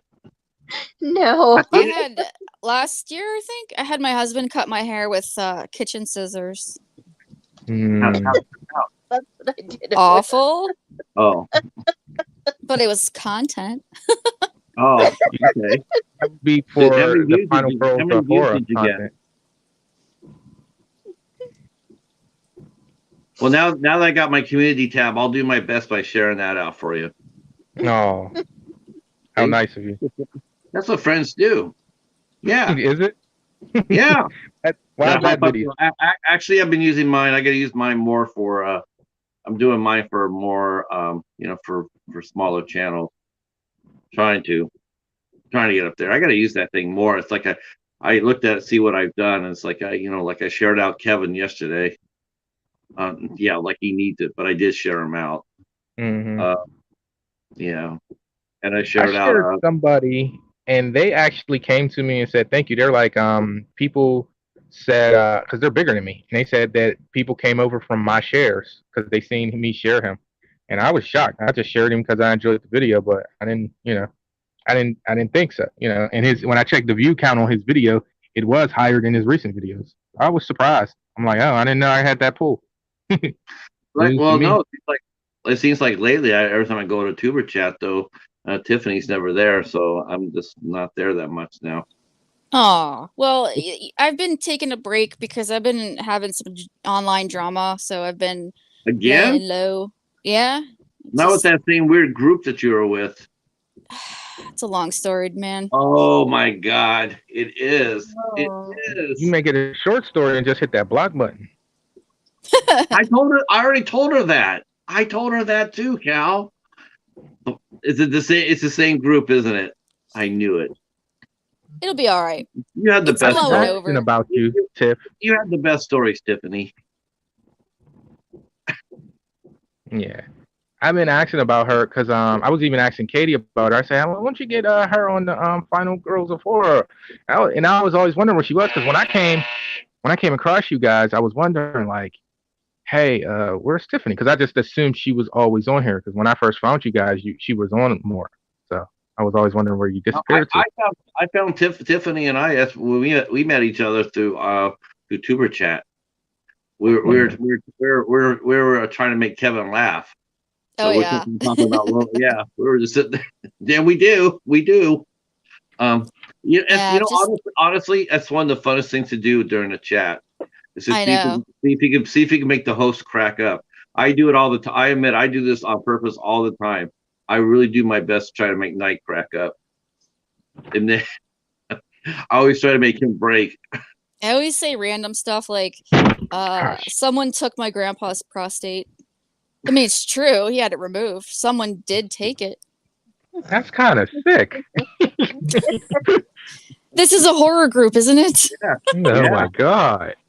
But you made it real. It's the best thing. You get up there and you just make the host crack up. All of us were doing that yesterday during Michelle's interview with Katie. We were just in there, just all cracking jokes. Yeah. Oh, I seen that, and I've been so distracted lately. I haven't been giving YouTube enough time. Yeah, you missed it yesterday. You can go back and listen to it though, Tiffany. That show was hilarious. But yeah, I'm sure the live feed will be up. But the interview was really good though. Real good. Even though you guys were causing mayhem in the chat. Yeah, have you been interviewed by Michelle yet? No. Oh my gosh! You should ask her. She would love to interview you. I know she would. I've actually been declining things lately. I've been asked to do some collabs and stuff, and I don't know. My heart's just not in it right now. Yeah, I got asked to do a collab too, but I have to wait till the person comes up to me and tells me what they want to do. I was like, okay, I'll do it, but what are we doing? I have this. I sent this lady that's a makeup person. All right, I sent her some pork brains, And I'm like, let's do a little bit of what you do and a little bit of what I do. So we'll do our makeup and we'll eat something gross, you know?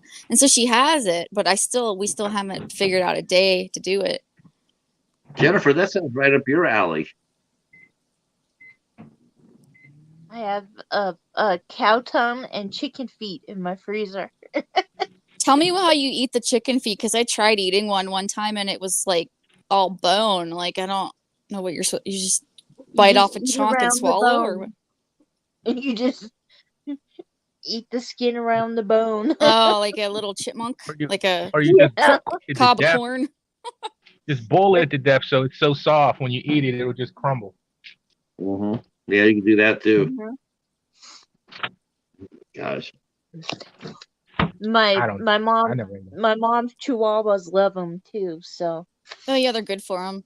Oh, Yeah. that's right. Mr. Bone says that too. He says that both Michelle and Katie are looking for guests, and yeah, that would be yeah. I mean, Katie would interview you. Michelle would. Well, Tiffany, is that your heart that you're holding in that profile pic? Oh, Just what? wait. No, but there is a heart picture. What are you looking at? Well, you used A to have snake one around as your your profile pic on Instagram. You're holding a heart, or a hand is Oh holding yeah, a. yeah. That's a pig's heart because I feed my dogs raw, and I thought it would be a cool picture. It's about the same size as a human heart. Wow. Okay. Well, you got to put that I- heart back in your chest and get back in the mood and do these. You Yeah, feed right. you feed your Lots dogs of live too? people. Did you said you feed do you feed your dogs raw or you feed them live? Oh, I feed them raw. Oh, try doing it live. I have to No, feed no, the cheetah. Sometimes the cheetah eats live. that would be cruel. I used to raise rabbits, and people thought I fed them to them live. No, of course not. I humanely euthanized them first, and then I fed them to the dogs. Oh, the cheetah likes to hunt. I'm sure he does. Cats are evil. They are. I Cats are agree. not evil. Cats are not evil. I don't see Until how you you guys guys get a mouse. So you guys get a mouse, and then you'll Oh love my the cat. gosh! You know what? It's not even a comparison to cats and dogs. Dogs are far worse than cats when it comes down to that. Dogs Nah. are angels from heaven. I don't know what you're talking about. I don't know. Yeah, I'm sure that's what every kid says when a pit bull's ripping off his face. My cat Oh. is literally standing on top of one of my dog's urns about to knock it over. Talk about evil. Your cats rock. Yeah, well, what about a mountain cat? There's mean cats now, Pat. Don't do that. Cats are built for killing. Everything about them is for killing. Really? The cheetah's not. Hunter. He's actually very domesticated. They He have likes hunter to- he nature.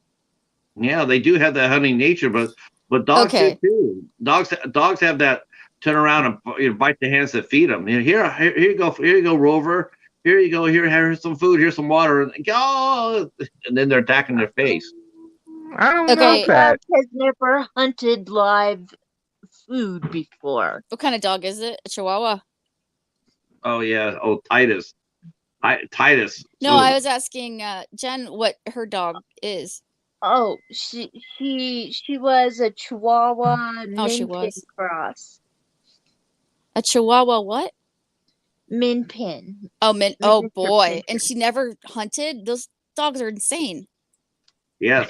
That's just what I've been saying. Dogs are insane. Yoda Oh. was a very I rescued her from a breeding farm. She was a very calm dog. Aw. The owner of the breeding farm was named Stumpy. Yeah. Listen, if I had to be in a room with a tiger or a pack of wolves, guess which room I'm picking? You're a wolf, tiger. though. A wolf. What about a tiger and versus a pack of coyotes? I'll take Coyote. canines over cats any day because I feel like I have a much better chance of surviving. Oh, I guess wolves. Yeah. A tiger will You know- kill you. I've always liked dogs more, but the older I'm getting, man, I appreciate cats. You know, I'm really Cats are starting to very like cats. gentle. Mhm. They're very gentle. They're very low maintenance. They're independent. They don't. They're They don't. very gentle. Yes. You've never met my cat. I have a It seems like cheetah. you gotta mess with a cat though for it to attack you. A dog I will roll up on don't. you and A take dog, you. a dog will snap at your ass just for nothing. Just Never. because. I have a way with dogs, I guess, and cats can tell that, and they don't like it because I mean, you ever one see a of my mad cats dog? is evil. Mhm. What's that? You ever see a mad dog that's just out on the loose and it's like, you know, you don't really see Oh, that yeah. too many with cats. When you can kind of let a cat go his way and you're like, yeah, go ahead. But dogs will be like, what are you doing? Well, then Yeah. that's when you get down on the ground. You don't look them in the eyes. Listen, there's a ways around dealing with dogs. Cats are, you can't talk to cats. You can too. That's a myth. No, I talk. and I I always talk. have I a talk to the secret. cheetah all the time. You Me and the sure cheetah, do. we watch movies together. We hang out together. He sleeps underneath the blanket during the wintertime. Well, I know if you blink slowly at a cat, that's kind of like saying "I love you" to a cat, like in body language. Yeah, he comes over, he licks my hand, he licks my head. That's just social bonding. He's just tasting you, that's all. Well, No, cats if are you- more if you- privileged though. They get in their ways where they're like, hey, you know, they get a little sassy with you. They get a little privileged. Like my dogs Every- really don't stick their butts in my face. Yeah. Every time I see Paladin, he's sticking his butt in my face. he does give you guys the stink eye, doesn't he? And Yeah, I always he- carry a secret bag of dog treats in my pocket, and all the dogs around here love me. There you go. Bribery. Yeah, Yeah. I didn't have the cheetah on last night though. He wanted to come on last night, but I said not tonight. We'll save that for another time. But yeah. No, I'm yeah. It's like Yeah. some guests, Love you can them have the both. cheetah. Love them both. Yeah. I mean, I have both. I saved my Mhm. cats and I bought my dogs, but if I could only pick one, oh, definitely dog. Don't say that in front of the cat. Yeah. Screw don't them say- cats. Don't say it in front of the cheetah. Don't say it in front. Yeah. That's all right. You know what I love about I used to name, if I get a dog, you know what I'm gonna name it? I already said if I ever got a dog, I already know the perfect name I'm naming it. Lassie. Nope, Speed Bump. That's harsh. Why would you He's gonna do run that? it over. Yeah, I know, but why? I'm not saying I would run it over. Don't I'm get a just saying- dog then. I'm not saying Good I would Lord. run it over. I'm just saying that's how I was taught. I just called it Speed Bump. I see a lot of clever names as I'm meeting people that have animals. I'm like, they got some yeah. clever names for their animals. They do. There's some really nice dogs and cats out there. One of my favorite dogs on Instagram, Lenny. Lanny. He's the dog that Mhm. runs down. He slides down the hill. hmm What's that Well, one he- guy he- that calls his dog Loki? Let's see. I've seen that one. I've seen that dog. That dog actually hurt his shoulder though. He can't slide down the hill for right now. I've seen some Chihuahuas out on there, but corgis seem to be most really popular on Instagram. Mm. Okay, dog lovers. Is it Beethoven or Shadow? Oh, Shadow. Shadow. Yeah. How about you, Jen? You like Beethoven or Shadow more? Beethoven. Mm. Who's Shadow? Homeward Bound. You don't remember that one? Oh yeah, that's what my dog's name is. The Mastiff. She named her dog after a cat. No, my husband wow. did. I didn't name her. He did. So he named her after a cat. Okay, that's all right. Your husband likes cats. That's a good thing to know. This is how you create identity crisis. He's gonna think he's a cat. hmm Oh What my is gosh. the? Okay, you guys ever seen Man's Best Friend? Yeah, well, that's the dog that attacks everybody. Yeah. I love Yeah. that movie. That's a Tibetan Mastiff mix, and I love that dog. So do I. I love what- that movie too. It was stupid, but I love it. hmm And he eats the cat. Haha. That's okay. I like the movie Drag Me to Hell. That's the movie I really like quite a bit. I did not like that one. It was Yeah, gross. Eddie was great. Ugh. I was Man, pointing I at was for that. sitting there going, yeah, hurry up and get her. Go ahead and open up the portals and take that ass. I liked it. I I ain't liked like it, but I was just like, I guess I liked it because I couldn't predict what was going to happen. Well, as soon as you kill a cat, you already know what's going to happen. That movie was bad shit. It really was. I went to the movies to see that. Yeah, I didn't like it at all. I did like Darkness Falls. A lot of people didn't like that one. The only bad thing Thank about it you. was I was holding my snake to moan when I Here's was my- watching it. Here's my friend Katie Warman. Here's my You're- friend Katie Warman. She's going to come in. She'll set you straight when it comes down to cats. Let me tell you. You were holding Good, what? Katie. What I were was you holding? holding my snake to moan when I was watching the movie. Oh, what kind of snake do you have? You have I a have snake. two snakes. Oh. Oh, I have a Jesus. corn snake named Damone and a ball python named Rickles. Are they yours or are they your son's? They're mine. Oh, wow. My son refuses to own anything, any kind of animal. He doesn't like animals. I also have hissing cockroaches,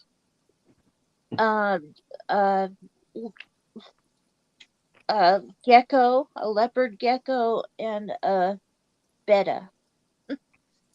What is it? Is it those Madagascar hissing cockroaches? Those real big ones? Yeah. What is the draw to owning those? How are you doing, Katie? Like what is it about them that you like, that you want to have them? I was at a reptile convention and everybody was running from the table. and I felt nobody wants them. Everybody's being mean to them. I want to take them home. Oh, my God. So I bought 6 of them and brought them home. I always feel bad for emos at the petting zoos because everyone's afraid of them. I wish I could Yeah. have one. I would bring one home for sure. All right, I'm gonna go because I know the game's starting and I want to keep you. So thanks for having me Yeah. up, though. It was No nice talking problem, to you Tiffany. guys. Yeah, Oh, don't be a man. stranger. Come All right, kids, I'm gonna go ahead and pull the chute, and then Go maybe Chiefs! we'll go. Oh, we're Bengals. We gotta go for Bengals. Triggered. Triggered. Chiefs. But Patrick, Bingo! Hey, Uh-uh. is Katie still here though? Katie still here?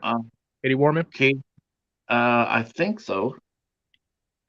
Katie, won't you come up next time? Yep. Yeah, you have to come up next time. Don't forget. All right, so I'm gonna go ahead and bounce this out of here, and then we'll talk to each other later on. All right. Let's all root for the Bengals. I don't know, man. I like Patrick, man. We gotta do it for Hobbs. We gotta do it for Hobbs. That's Okay, you know but what? can I root for the Bengals team and root for Patrick as a player? Yes. Patrick can throw. He can throw for 350 yards and 4 touchdowns as long as the Chiefs lose. Oh boy. All right. Root for the 49ers then. All right, guys. Thank you so All much. right. We will see you guys soon. Okay. See you soon. Goodbye.